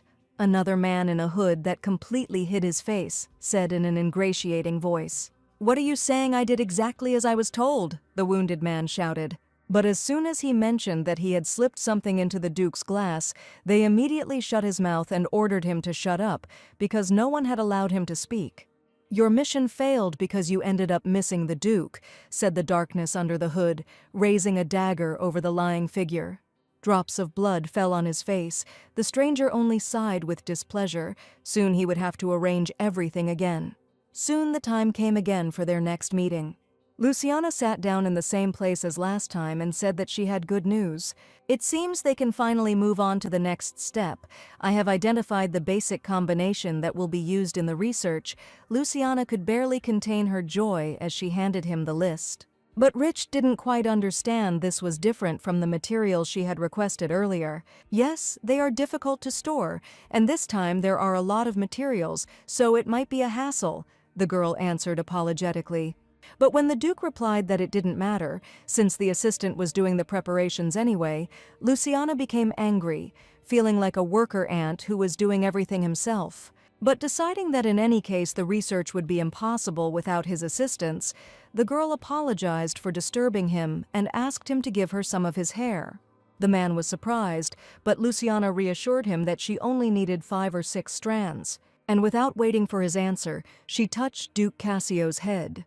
In order to take a few strands, the girl grabbed the man's head with one hand and lifted the strands with the other, while Rich closed his eyes, feeling that he was about to die from the fact that she was too close. At some point, the girl noticed his facial expression. Rich closed his eyes, sweat appeared on his face, as if he was afraid that she would tear out all his hair.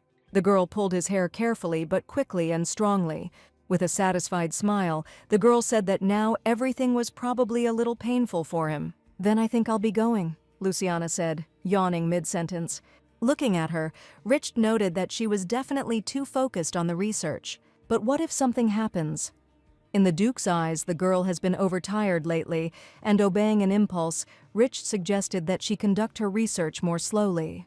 But Luciana didn't understand what he meant by doing research more slowly. "I appreciate you saying this out of concern for my health, but shouldn't the imprinting be broken as soon as possible?" she asked. "After all, this is the only way they can each live their own lives." Hearing her words, Rich perked up.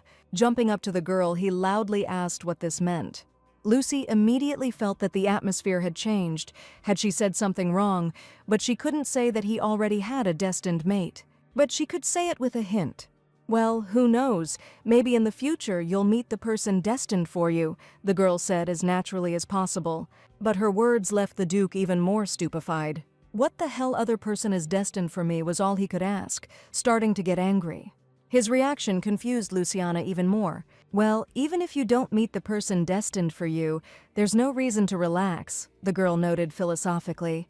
And she reminded the Duke that they had simply become connected by an accident. These words hurt Rich. If you think about it, there was some truth in them, but why did they grate on his ears so much?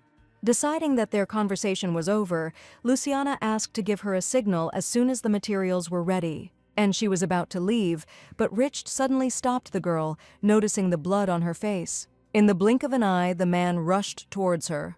"Wait, don't move," he said, holding Luciana's nose with his hands. And then he reproached her that in such a state she still says that she is not overexerting herself. "Be patient, even if it's a little uncomfortable, until the bleeding stops," Rich asked quietly. The longer they stood like that, the more Luciana felt her cheeks flush. She was grateful for the help, but wasn't he too close? After some time, Richt removed his hand from her face. It seemed the bleeding had stopped, and asked her to wait a little. Luciana froze in place, wondering where he went. She was still standing in the middle of the room next to her suitcase, but she didn't have to wait long. "Wait. Turn your head a little," Richt said, putting something to her nose. Lucy felt the cold, wet fabric and realized that he had wet his handkerchief. She raised her surprised eyes to him. Both then and now, why does he behave so tenderly? She just can't get used to it. After Richt apologized, his attitude seemed to change. But why be so protective? She's not a child, she won't do that. "I'll do it myself," Luciana screamed, raising her hand and closing her eyes. But the Duke had already removed the handkerchief from her nose, and the blood had stopped flowing.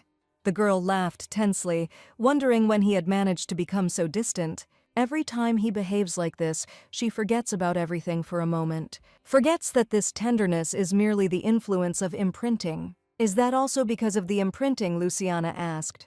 The man stared at her in surprise, not understanding what she was talking about. "Don't worry, I still remember what you said about not having illusions," the girl said, passing by Richt. Luciana had a rough idea why he told her that. He was probably worried that she might misunderstand something. In the original, there were already quite a few people trying to get the main character's attention. What can I say if Luciana Leslie was one of those? So she was also afraid that she would become intrusive. And she doesn't like the whole situation either, but to be polite, the girl asked to give her a handkerchief. It got dirty because of her, so she'll wash it and return it. "No need, he's far from feminine," Richt answered thoughtfully. And he asked if the lady was going to wash it with her own hands. And only then did Lucy realize that she hadn't thought about the fact that a man's scarf would definitely raise questions from the maids. "Then now I really will go," said the girl. Clutching the bracelet in her hands, she imbued it with mana, and the next moment she had already dissolved, leaving the Duke alone. He clutched a handkerchief in his hands, remembering her words. "I still remember your words," she said. And Richt sadly realized that he had said a lot of unpleasant things to her so far. "It's such a pity. Do you also want to live the same miserable life as your father?" A voice rang out.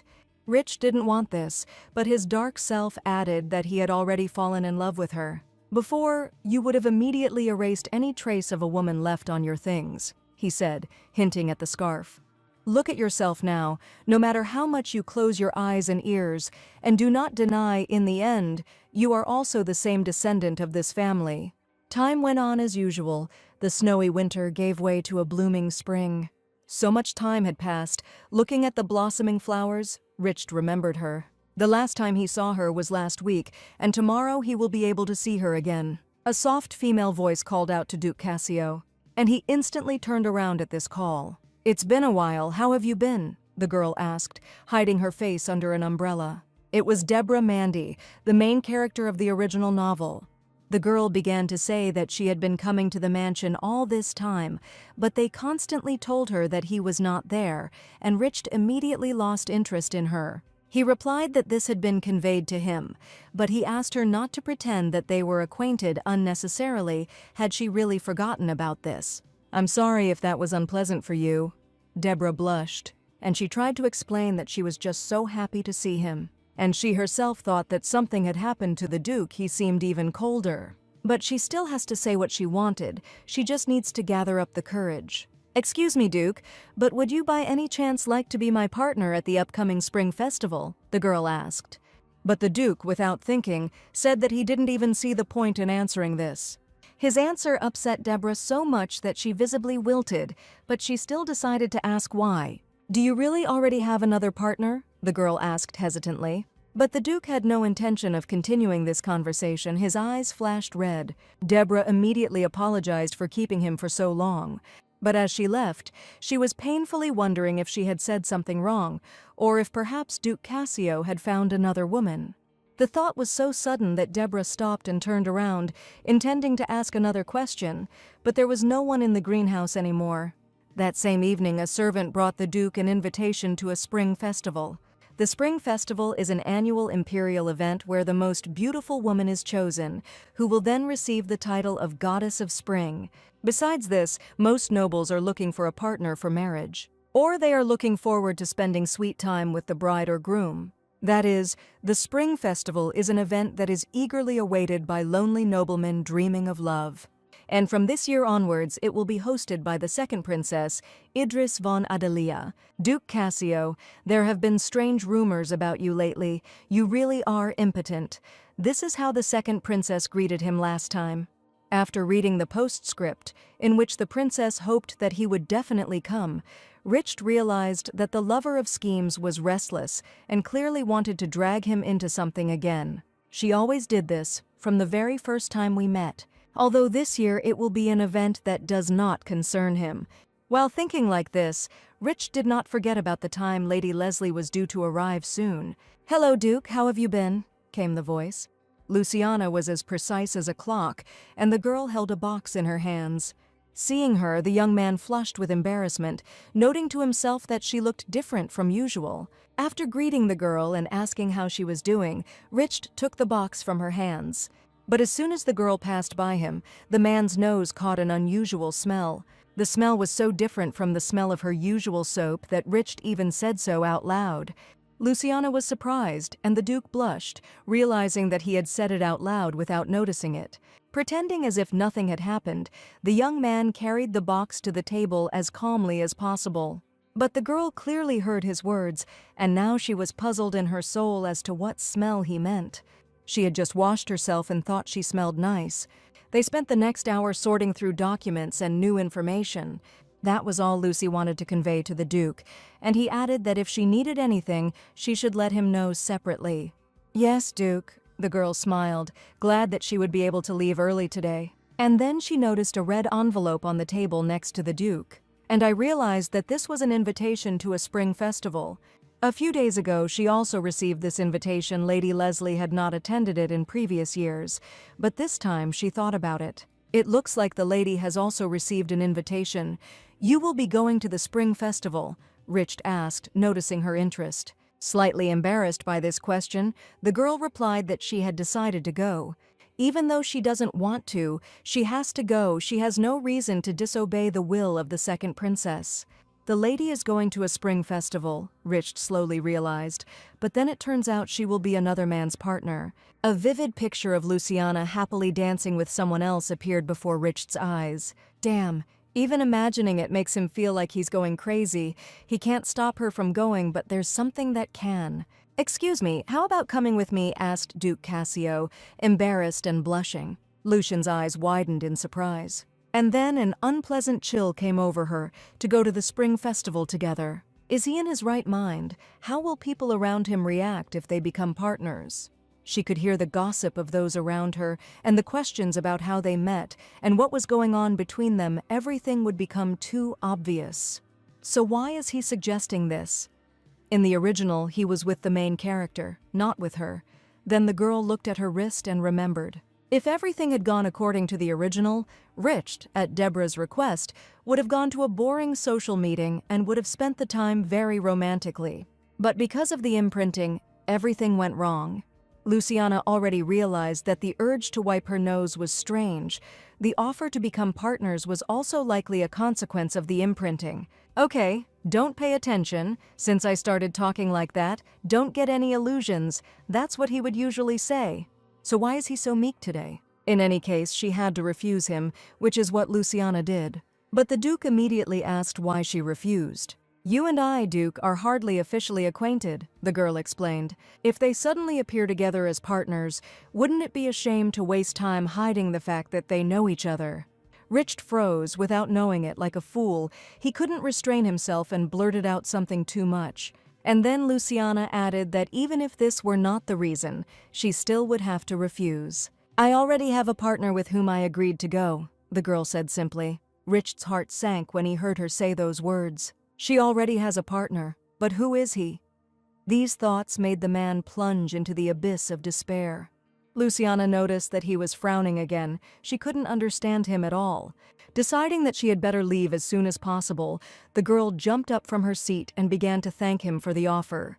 "Well, I think I'll be going now," she said, preparing the travel bracelet. Richt also jumped up from his seat and tried to stop her, but Luciana had already poured mana into the bracelet, and the next moment she disappeared, leaving Duke Cassio alone again. Who is she going to go with? Who did she choose as her partner?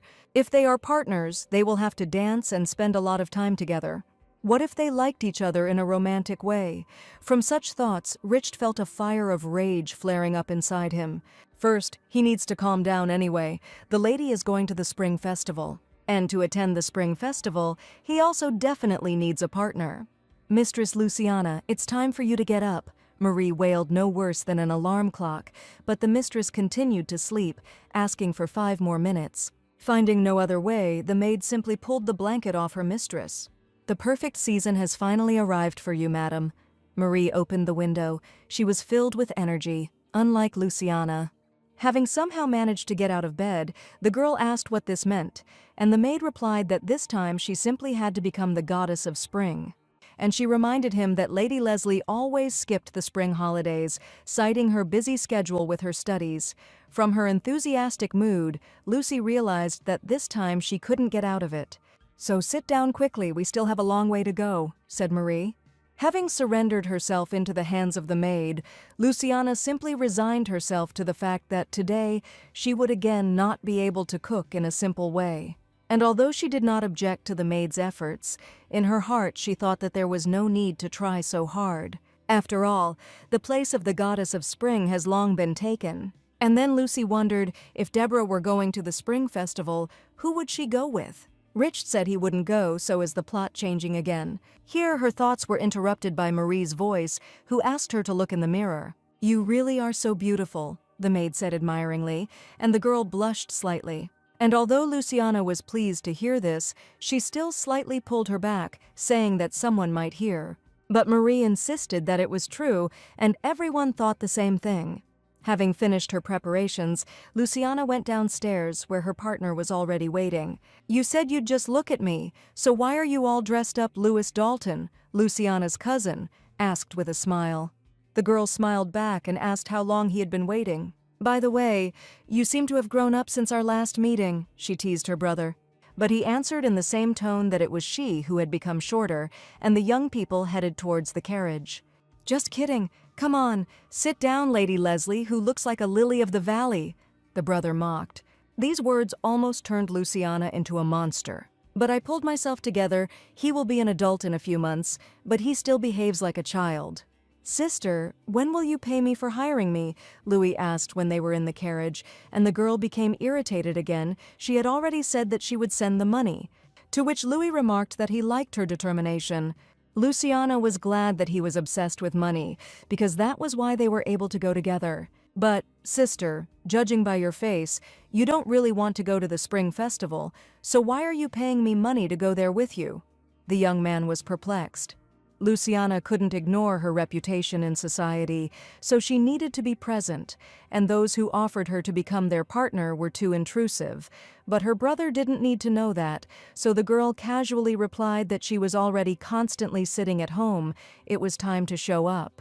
Louis remarked that she lived too tiresomely. What difference did it make what others said? But the girl replied that he was the strange one. When they arrived at the venue, Lucy was delighted with the surroundings. Her brother recalled that it was her first time at the spring festival, and the girl confirmed that she hadn't had time because of the academy. "But Louis, there really are a lot of people here," Luciana noted, joining the crowd of other couples like them. Both brother and sister only now realized that they would have to spend several hours in this crowd. "I don't think it's profitable. It looks like I'll have to ask for extra payment," said Louis, which again caused his sister's displeasure. She literally pounced on the laughing scoundrel, indignant that he dared to ask for more. Their little squabble was interrupted by an enthusiastic female cry. It was Duke Cassio. Luciana was surprised that he came, and then she saw the Duke herself. He really is very handsome. It's not for nothing that he was described in the original as a handsome man of the highest class. The girl thought for a moment, if Duke Cassio was here, it meant he came with his partner. And then she saw Rich's partner next to him. This was the deputy commander of the Knightly Order of Karata. But then it turns out that he is not Deborah's partner. In the original, Rich only came at Deborah's request, so he had no other reason to come to the spring festival, so why did he come, and with another partner at that? While Luciana was thinking, Louis, who was standing next to her, nudged her with his elbow, and the girl perked up, wondering if he was really going to play a joke again. But when she turned to her brother, her eyes widened in surprise. Why was this familiar image so close, even right in front of her? Raising her head a little higher, Luciana discovered Duke Cassio in close proximity to her, and then she was overcome with horror at the realization that so many people were looking at them. Thinking she had gone crazy, the girl felt like a Red Sea miracle. Trying to pull herself together and deal with it, Luciana greeted the Duke with a smile. "I am pleased to meet you for the first time, Your Excellency the Duke. I am Luciana Leslie, daughter of the Marquis Leslie," she introduced herself, and Louis did the same, calling himself the second son of the Earl of Dalton. "Richard Cassio," the Duke introduced himself coldly. The man kept his eyes on Luciana and her partner, making the young people feel quite uncomfortable. No, he should have just ignored me as a screen. Why does he confuse me so much? The girl was indignant in her soul, trying to tell Richard everything with her eyes. Is he trying to intimidate her? Maybe this is a hint that he needs to show results faster. Was she really that tactless, Luciana wondered, as the Duke became interested in her partner. Richard clarified Louis's affiliation. Dalton, after all, is a region known for its textile industry. "Yes, that's right. It's especially famous for the quality of its silk," Louis replied, feeling strange. The Duke seems friendly, but at the same time he seems like he's about to strike. But then Luciana came between them and with the sweetest smile thanked the Duke for his kind words.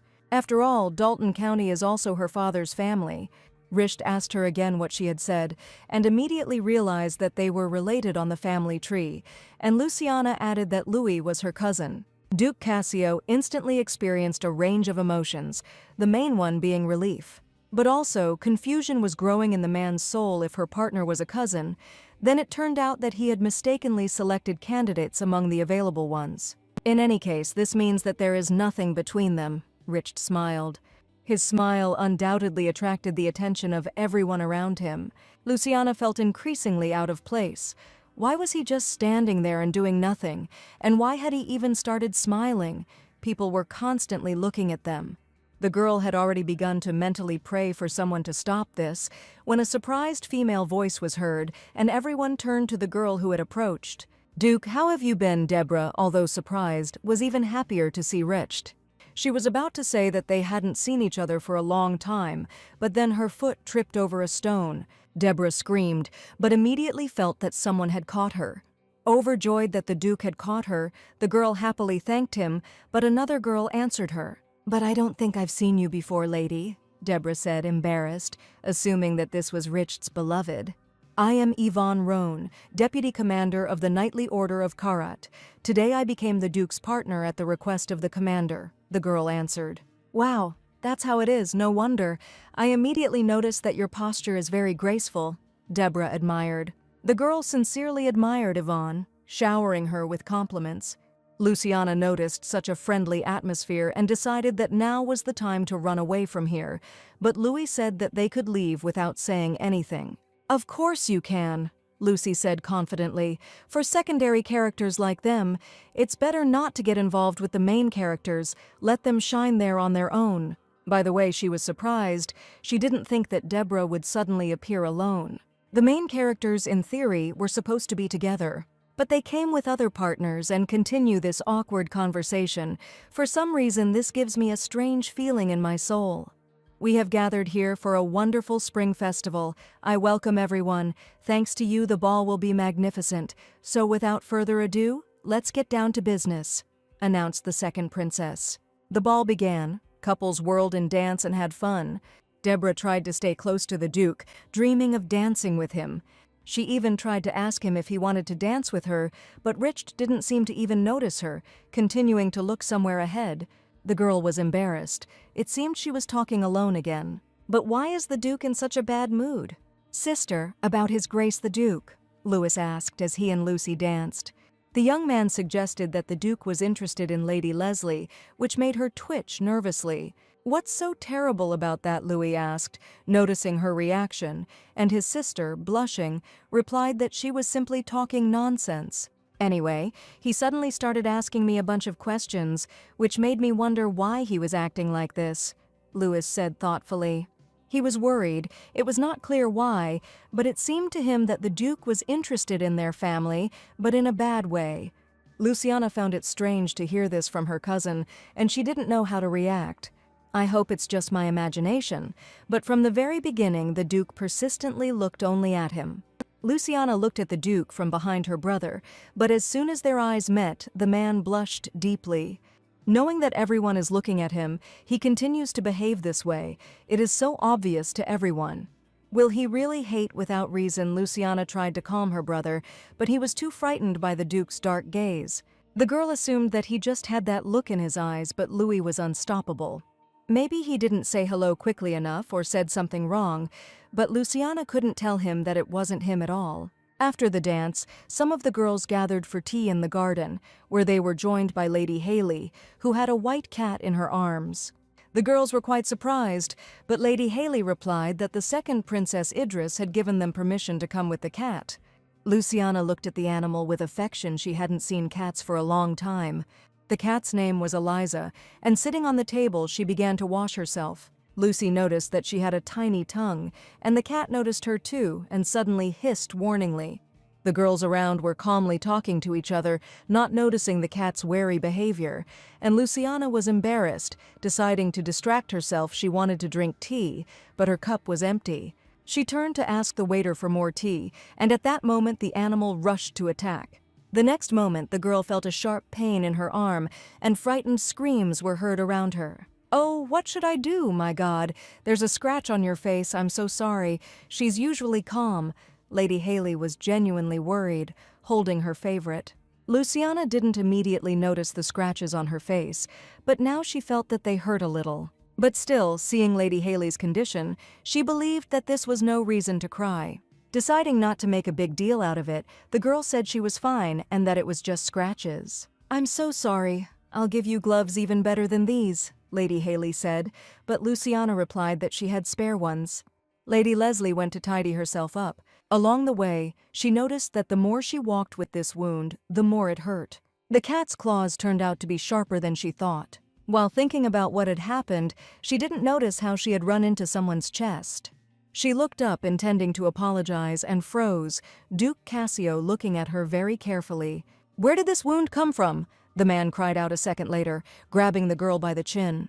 Luciana froze in indignation and blushed with embarrassment. "What are you doing now? What if people see?" the girl asked in a whisper. But Richt continued to feel her face.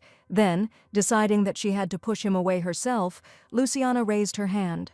There is also a wound on the lady's hand. Richt was horrified and immediately became angry. Who dared to do this to her? Luciana was taken aback by his reaction because they were only small scratches. "It looks like a mark from a beast's claws. If you leave it like this, it might leave a scar," the Duke worried, stroking her hand.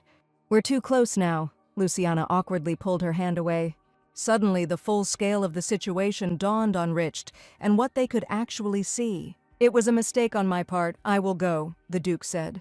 But as he passed by the girl, he asked her to apply the medicine anyway, and he left, leaving Luciana standing in bewilderment at his words. Luciana went for a walk, but she was very careful not to accidentally run into Richt again. He constantly does unpredictable things, so all she can do is avoid him. In any case, it seems that he is not here, and you can walk around in peace. As soon as she thought this, a male voice was heard nearby. "Long time no see," said the man, reaching out and removing a leaf from her hat. "We haven't seen each other since last year's ball." The man in front of her smiled earnestly, and she immediately recognized Dmitri. "You didn't show up, and I already thought that you had forgotten me. You remember me." He grabbed the girl's hand without asking. Luciana froze in a stupor, wondering how she could forget the one who so persistently tried to touch her at the last ball. This man had a very nasty attitude towards women. He kept trying to touch her as if by accident and constantly talked about his beloved self. So now Luciana pulled her hand away very abruptly. Dmitri asked if she came with Dalton, but he is her cousin. So she doesn't have another man. Finally, the situation is a little favorable to him, so Dmitri asked if she didn't like his gift. "I ordered earrings made of that expensive stone especially for you." The man touched her earlobe, which immediately caused Luciana's indignation at what he was allowing himself to do. "I'm talking about Rosefina's spring," Dmitri continued, not at all embarrassed by her reaction. No matter how many thorns she produced, she was only a woman. Beginning to get angry, Luciana remembered those 2 pink diamonds that she had immediately thrown into the warehouse. "They suit me perfectly," she went on the attack, but the man calmly replied that he understood that women's tastes are picky. It was like a battle of spear and shield, and Dmitri parried skillfully. Moreover, he asked if she would like to dance, since they had met so fatefully. "No, I don't want to," the girl answered without thinking. For a moment, Dmitri was taken aback, but then he smiled. "Oh, come on! Today is a great opportunity to finish our conversation." Dmitri went on the offensive, grabbing her by the waist and pulling her towards him. Luciana realized that he wasn't listening to her at all, and as luck would have it, no one around them was paying any attention to them. It was the same at the last ball, and he is doing the same thing again. Luciana couldn't stand it anymore. He probably does the same to other ladies. There was a loud thud, and Dmitri fell to the ground unconscious. Lucy continued to clench her fists, but after a moment she realized that she hadn't done anything yet. But who then showed her such a courtesy? Looking up, the girl discovered Duke Cassio nearby. At that moment, the people around suddenly noticed that some person had fallen, and they began to approach him with curiosity. Luciana felt lost, because without wanting to, she had attracted everyone's attention. "Duke Cassio is right there, isn't he, Lady Leslie?" Whispers were heard in the crowd. The guards immediately arrived and asked what had happened. "Some guy was pestering a girl who didn't like it," Duke Cassio answered calmly. But the guards, looking sideways at Luciana, asked in what sense he was pestering her. "The lady must explain everything to you." Richard's voice became threatening, and the guards immediately responded negatively. Trying to reconstruct the events, they asked what was happening. The Duke instantly knocked the villain unconscious, thereby helping the lady. "What a noise," said the majestic voice of Princess Idris, as gossip about Duke Cassio and Lady Leslie began to spread through the crowd. Seeing the chaos, the princess ordered one of the guards to report, and she listened with great skepticism as he told her that the young gentleman lying there had been rude to Lady Leslie, and that it seemed Duke Cassio had stopped him. "Lady, is everything I heard true?" asked the princess, and Luciana confirmed everything. The princess found the whole story quite surprising. Duke Cassio, known for his indifference to all ladies, saved Lady Leslie. Whispers ran through the crowd, wondering if all of this was true, and if it was what it seemed like. Even Deborah was surprised by everything that was happening and clearly drew some conclusions. Seeing Deborah in the crowd, Luciana became scared. This situation in itself is very strange, but if Deborah also begins to doubt her relationship with Richard, then everything will be very bad. The princess looked with interest at Lady Leslie, frozen in thought. Why is this lady so serious? The princess's head was spinning with possible interpersonal relationships. Maybe they really do have some kind of relationship. It's interesting, but as a princess she must maintain her dignity, so she decided not to interfere in their relationship. "As the organizer, I apologize for his rudeness," she told Luciana, and the girl replied that Her Highness had nothing to worry about. Having decided that the conflict was over, the princess suggested heading to the heart of the celebration. When His Highness left, a worried Louis came running to Lucy. He was very worried and apologized for not being there for her. Having calmed her brother, the girl hurried him to return to the ballroom. The event would soon begin. Confused, Louis went to fetch his sister. But as he left, he turned around to look at the remaining man. Did Duke Cassio really save his sister, and most importantly, why? So, the candidates for the title of Goddess of this year's Spring Festival are Lily Narsha, Natalia Hohen, and Deborah Mandy, the second princess announced. Luciana was genuinely happy to hear Deborah's name. Now all that was left for her to do was win. And Luciana Leslie, the princess announced, stunning the girl. The candidates were asked to come on stage, but Lucy was so confused that she couldn't move, and Louis was genuinely happy for his sister. Luciana was so focused on the main character, Deborah, that she didn't even think about the fact that she could be chosen too. "I didn't know there were so many men with poor eyesight," Louis quipped, earning him a jab with his elbow. "Anyway, there are other candidates, so she can just blend in, but damn, why is she standing here? Right next to the majestic main character, but in the novel it was different." "Hello, Lady Leslie. I believe this is the first time we've spoken to each other," Deborah began the conversation.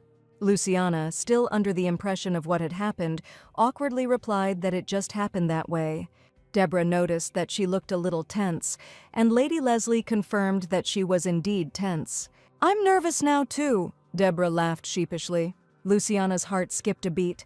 The main character is so beautiful, sweet, and charming. The brighter Deborah shines, the more restless my soul becomes. If it hadn't been for the night, everything would have been fine, but Luciana asked her out loud not to worry. "Everything will be fine," the girl confidently declared. Even though the first button was fastened incorrectly from the very beginning, all the main characters only briefly lost their way. "I think you, lady, will be the goddess of spring this year," Luciana said, and Deborah blushed slightly. The results of the spring festival were soon announced. "This year's goddess of spring is Deborah Mandy," the princess announced, to the winner's genuine surprise. Luciana just smiled contentedly. Everything was going according to plan. With that, the spring festival was declared closed, and Lucy felt relieved. Because of someone, it was so hard for her, and she doesn't want to remember it anymore. In any case, she will live peacefully for some time, so she will soon forget everything. Maybe there is something between them. She heard a mysterious whisper and immediately realized that they were talking about her. People around were whispering that there was definitely something between her and Duke Cassio, but what about Lady Mandy then? It wasn't just one or two people who were saying this. Literally everyone was talking about it, and Luciana had no choice but to pretend she hadn't heard anything, but her thoughts were interrupted by a loud male voice. "Now, Lady Leslie, don't you think, is more suited to the role of the goddess of spring," Duke Cassio said calmly. Luciana, like Louis, was shocked by Richard's words that the title of goddess of spring was given to the wrong one. Everyone around them was also shocked by this statement, which only confirmed and strengthened the rumors about their relationship. Lady Leslie also got into the gossip. They remembered that she was a candidate, and besides, Lady Haley cried because of her. The gossips even mentioned Lady Mandy, since it was previously believed that she had something with Duke Cassio. Deborah overheard these conversations and tears came to her eyes. She thought that the Duke would look at her if she became the goddess of spring, but it turns out that the Duke is not happy with this either. Unable to bear it any longer, Deborah ran away from the spring festival. Her emotional act sparked a new round of gossip. "It's such a pity for Lady Mandy. The whole high society knows that she loves Duke Cassio. Lady Leslie should also know. Did she really get close to him on purpose?" The more Luciana heard such conversations, the more she withdrew into herself, realizing what she had gotten herself into. "Hey, Luciana, come to your senses, you're okay." Her cousin brought her out of her stupor, and he suggested that she leave this place as soon as possible and return home. "Oh, madam, you must be very tired today," Marie greeted her at home. Lying down on the bed, the girl said with a smile that she had been standing all day, and that was why she was tired. The maid suggested that the lady would go straight to bed, to which Luciana asked to leave the lantern, and she would sort it out herself. "Yes, madam, you must be really tired, so have a good rest," Marie agreed, placing the lantern on the table. But as soon as the door closed behind the maid, Luciana immediately jumped up. What other dream? She had more important things to do. As luck would have it, today is the day she receives the materials. What a coincidence. Richard had been tiring her out all day, and now she wouldn't be able to sleep. No, on the contrary, it's good. She needed to stay awake anyway. But what was he thinking about just today? She definitely needs to interrogate him. "Good evening, Duke." Luciana stood in front of him, her arms folded across her chest. Richard greeted her without even looking at the girl. He pointed to the materials she had requested. They were ready to be taken. But the girl had no time for this. They needed to discuss something. "Your action has placed me in a difficult situation which does not bode well for either of us," Lucy said. Richard still couldn't look her in the eye, but he apologized, saying he didn't mean to make her uncomfortable. "It's entirely my fault," Duke Cassio admitted, and Luciana had to accept it. He acted as if he was hypnotized, complained about the results of the festival, stared in front of everyone, and knocked out an annoying nobleman. And even though it was all because of the mark, there was no other choice. "Sir, why did you interfere?" Lucy asked him directly, forcing him to look her straight in the eyes. She was grateful for the help, but they were surrounded by people, and such an act could not help but start gossip. "That aristocrat, I held a grudge against him," Richt answered tensely. His answer surprised the girl. How strong was the insult to resolve it like that? And why did Richt choose a method that was guaranteed to cause rumors about her, when she simply stood aside, and the duel unfolded right in front of her? Having calmed down a little, Lucy noted that she shouldn't have acted like this at the spring festival. "But you were definitely in danger," Richt said indignantly, causing the girl to become perplexed. The bastard latched onto the miss like a leech. "Should I really have remained inactive?" he replied, embarrassed. Richt explained that as soon as he noticed the disrespect with which he was addressing the lady, his body moved on its own. "Why are you worried about Mr. Dimitri's rudeness towards me?" Luciana asked. The Duke swore it was just a coincidence, and even the declaration that the festival was invalid had simply slipped from his lips. Luciana asked him, puzzled, what he had just said, and Richt said that while he was in the crowd, he heard nonsense being said about her. And he got furious. "I didn't need to listen anymore, to be honest. For me, you are the most beautiful girl," Richt suddenly said. The girl listened to him, becoming more and more perplexed. "What's more important is that you're not hurt. He didn't harm you." The man came close to her and covered her face with his hands. When Richt is so gentle, it seems as if he really cares about her. But then Luciana noticed the mark on his wrist and immediately came to her senses. For a moment she lost her head, but quickly realized that it was all about the mark. The girl asked why he was so worried about her, to which Richt responded in surprise that it was obvious. "Do you realize that you are acting like my lover?" Luciana asked bluntly. And Richt suddenly realized that he had done it again without realizing it. The girl hurried away, determined to break the connection as quickly as possible. "My eldest son doesn't care about marriage. It's a complete headache," the guest complained to the Marquise and Marchioness Leslie. And since the conversation turned to the children's marriage, the owners remembered their eldest son, who also did not listen to his parents on this issue. "At least you don't have to worry about your daughter. What a relief," the guest remarked with a smile. The Marquis and Marchioness did not understand what he was talking about. Of course, the guests enlightened the hosts about the rumor that was circulating about their daughter's affair with Duke Cassio. Our Lucy, with whom the owners opened their mouths in shock. The whole city is talking about nothing else after the spring festival, of course. The gossip is often exaggerated, but still. Many aristocrats claim to have seen Lady Leslie with His Grace the Duke himself. "Dom Cassio, you are very lucky," the guest admired, not noticing the frozen state of the Marquise and Marchioness. When the guests left, the Marquis and his wife began to discuss what they had heard. Marchioness Leslie recalled how Duke Cassio had once visited them. It was surprising, but not intentional. His carriage was only a little delayed. He started the conversation first, and this seemed strange to the woman. He seemed to be intending to summon Luciana and looked very excited. The Marquise told everything to her husband, but she herself was deeply lost in thought. "Sorry, I'm late," Luciana said as she came down to the dining room. Her parents noticed that she looked tired and asked how she was sleeping, to which the girl replied that she had been very busy lately. The Marquise noted with a woman's gaze that her daughter did not look like a person who, when on dates, lovers usually shine. It must be just gossip. But she should still ask to make sure for herself. "Lucy, have we heard that you and Duke Cassio are in love with each other?" asked the Marquise, causing Lucy to choke on her water. Drying herself vigorously, the girl reassured her father, who asked if she was okay. Only 2 days had passed since the gossip had spread so quickly. "Judging by your reaction, you didn't know. Don't worry, it's not worth it," the Marquis said.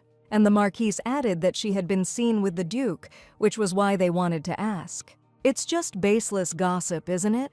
the parents asked hopefully, and the girl froze for a moment. Luciana decided not to lie to her parents, but it took courage. "No, really, I was with Duke Cassio," the girl stunned her parents. And then she explained that it wasn't in that sense, they weren't lovers. The Duke simply helped her in a difficult moment. The Marquis and Marchioness were puzzled by what he meant by helped. Lucy really didn't want to explain what happened that day, but it seemed she had no choice. "Mr. Dimitri was stalking me, and at a time when I didn't know what to do, the girl began to tell." The parents, already extremely surprised, listened to the story with their mouths open. "Oh my God, so that's what happened. Why didn't you tell us right away?" the Marquis drawled. Luciana was embarrassed. Everything had been resolved in the end, so she didn't want to bother them without a good reason. The Marquise responded understandingly that this was normal and that they were not scolding her. "It seems the rumors are greatly exaggerated," the woman replied with dignity, privately pondering how to deal with the heir of Dimitri's family for harassing her daughter. They also offered to express their personal gratitude to the Duke, and Lucy had to agree. She cheerfully replied that she would do so, but in her heart she was desperately wondering what to do and how to proceed. Afterwards, the girl went to her office, but she couldn't stop thinking. The rumors even reached the parents. Everything is getting out of control. It's not possible to lie forever. And the Duke's behavior becomes more and more strange. Luciana knows it's because of the mark. Helping is pointless, but she couldn't imagine that he would change so quickly. Moreover, there was an important point that was very disturbing that day. Duke Cassio had to look at Deborah and not at her. Luciana can't afford to fall into a trap. She needs to focus on what she came for. She is an obstacle in their love story. The connection needs to be broken. Then everything falls into place. "I am completing my report. The investigation team will arrive shortly to present their report," Yvonne said. The Duke carefully studied the documents, provided everything was clear to him. Then the squad captain bowed and headed towards the exit. On the way, the girl plunged into thought. The captain was, as usual, cold and abrupt. So why was his behavior different at the Spring Festival? If they said they were different people, she would have believed it. Yvonne thought he'd asked her to partner with him to get closer to the bad guy they were tracking, but the Duke's actions had nothing to do with undercover work. Like a true detective, Yvonne looked for the reason and found it. The captain was constantly next to the pink-haired miss. Besides, last winter the Duke punished those idiots who talked about pink hair. The more the squad captain thought, the more strange things she remembered. The lady's reaction was also strange. She looked much more worried than the situation required. A secret romantic at heart, Yvonne assumed they were actually in a relationship. Meanwhile, Richt was busy with working documents. At least he tried, but all he had in his head was Luciana. He knew it was his own fault, but he didn't do it on purpose. She was so gorgeous that day. But the results of the goddess of spring made him angry at the mere memory. Fools who couldn't tell a real flower from the weeds. He couldn't just ignore them and do nothing. But his reckless words got her into trouble. Should he send people to quiet the rumors? There was a knock, interrupting his thoughts, and Richt remembered that the investigator was supposed to arrive. "Greetings, Your Excellency," said the hooded figure, and the Duke immediately asked for news of the man who had planted the badge. The investigator replied that they had been combing the capital for the past few days, but had not found a single lead. "My sincere apologies," said the investigator, shaking in anticipation of punishment. He had heard that His Excellency was taking the matter very seriously, and he imagined how he would react. But to my surprise, I only heard the answer, "Okay." It was a huge relief to him, but his reaction was calmer than he expected. At this time, the Duke was calmly wondering what kind of magic the unknown people had used to disappear without a trace.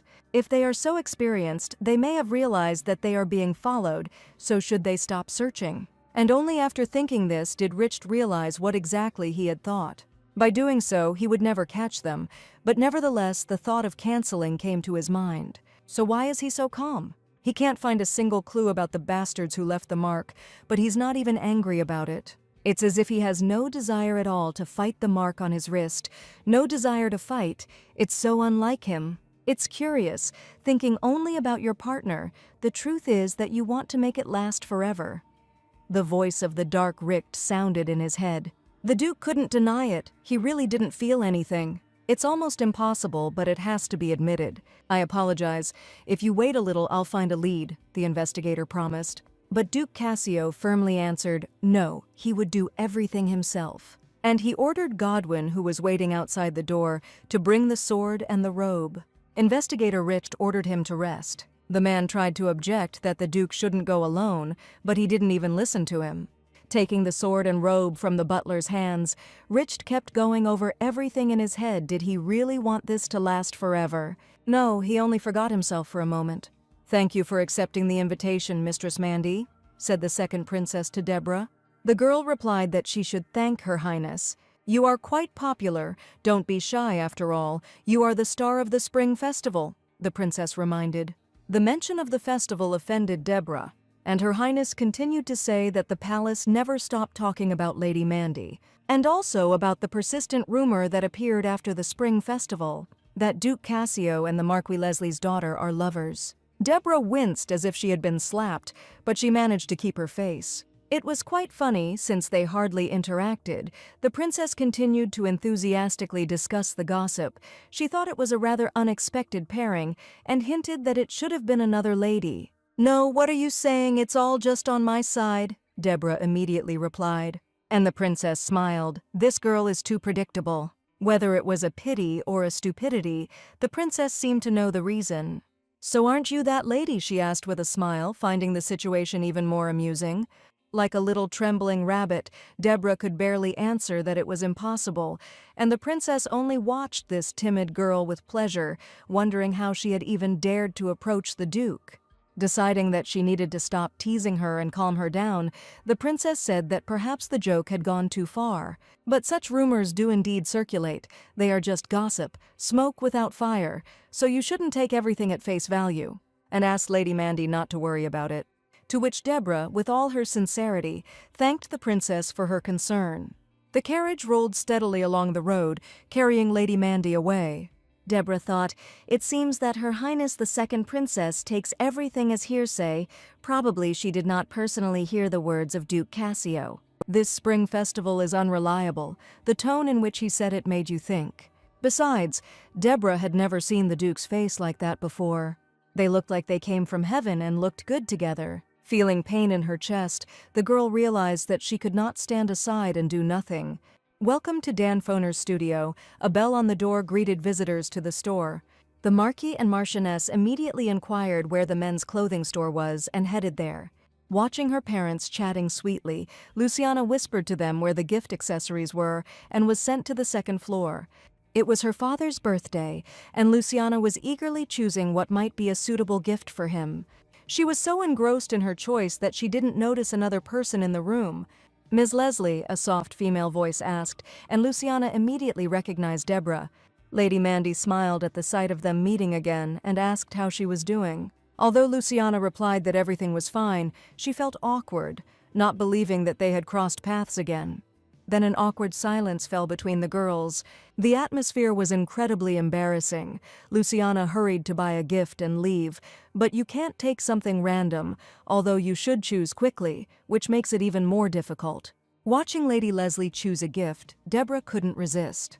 "Mistress Leslie, I know it's rude of me to ask such a thing, but what is your relationship with Duke Cassio?" like she asked, startling Luciana. Lucy's initial surprise was replaced by another feeling. She understood why Deborah was asking such a question. "The rumors are false. We are not lovers. We hardly knew each other before all this," she answered as calmly as possible. She told the truth, but why is my heart beating so much? To be honest, the gossip confused me as much as it did you, but we don't have a relationship at all, Luciana added to the already surprised Deborah, and answered in such a way that she understood. And she immediately asked for forgiveness, since she decided that Lady Leslie was there for the same reason as she was. "Probably to buy a present for Duke Cassio," Lady Mandy finished sheepishly. Luciana was horrified that she could even think of such a thing. Deborah then explained that what Luciana was pointing to was what she had planned to give to the Duke. The girl immediately raised her hands and turned around, praising the lady's excellent taste as she went, and explaining that she was looking for a gift for her father. And the more Luciana explained that they had a family shopping trip today, and that her mother was also downstairs helping her father choose clothes, the more Deborah realized her mistake. At some point, on impulse, she grabbed Lady Leslie's hands. "Ms. Leslie, I'm very sorry I said too much," Deborah apologized sincerely. Lucy awkwardly replied that everything was fine, and that she could contact her if she had any more questions. And she hurried away. God, what is she even talking about? Looks like she'll have to buy another gift. Deborah watched her go softly, feeling some relief. In fact, she was glad to meet her. Like all the previous evenings, Luciana spent this one in her laboratory working, concentrating on pouring liquid from one test tube to another. And I was very happy to see that the steam was stable and the color of the liquid did not change. The notes said that the finished potion would glow bright orange, and Luciana was glad that she had finally done it. After so many mistakes, she succeeded. You need to collect the finished potion and go to Duke Cassio. However, if the potion works, then the imprint can be removed today. Luciana thought for a moment. But then I was happy. It was wonderful. No rumors, no lies, no worries. No more watching Rich's strange behavior. What a relief! The girl laughed, but fell silent almost immediately. She didn't understand what was wrong with her, because she thought that she would be happier after such news, but she was overcome by an incomprehensible feeling. No, it's just that the sudden change feels strange, and she's sure it will get easier once she gets over it. That's right, it was time to finish everything, and Lucy put the finished potion in her bag. "Hello, Duke," said the girl, finding herself in Rich's bedroom. The Duke noticed the bottle in her bag almost immediately. Yes, the first potion is ready. She took out the bottle with pride and joy. Luciana assumed that he would be happy with this news and would want to finish everything as soon as possible. But Rich, on the contrary, looked very puzzled and confused. She genuinely thought he would be pleased, but his reaction puzzled her. "So, after drinking it, the mark will disappear?" asked the Duke. And Luciana confirmed that it will if it works, but the color is correct, so she hopes it will work. Rich realized that she really wanted this, but the girl was perplexed as to whether he didn't trust her, so she tried to reassure him, saying that this was the result of long-term research. However, she would take it herself, and without wasting any time, Luciana removed the lid, intending to drink the potion. But she couldn't do it because Rich stopped her. "Wait, do you want a drink?" the man asked in horror, covering her mouth with his hand. The girl tried to say something, but only indistinct sounds came through his hand. "I was afraid that you would do this and acted thoughtlessly," Rich recoiled. Feeling awkward, the girl nevertheless said that everything was fine. "In any case, it was prepared especially for me," Luciana said. And in a few big gulps, she drank the whole bottle. Rich watched her actions with sadness. Could this really be the end? Luciana froze, listening to the sensations in her body. She could feel the potion spreading. Judging by the research log, the reaction should be quick. "Are you okay?" Rich said worriedly. The girl wanted to answer yes, but suddenly started coughing, and then she discovered blood on her hands and heard Duke Cassio's worried cry.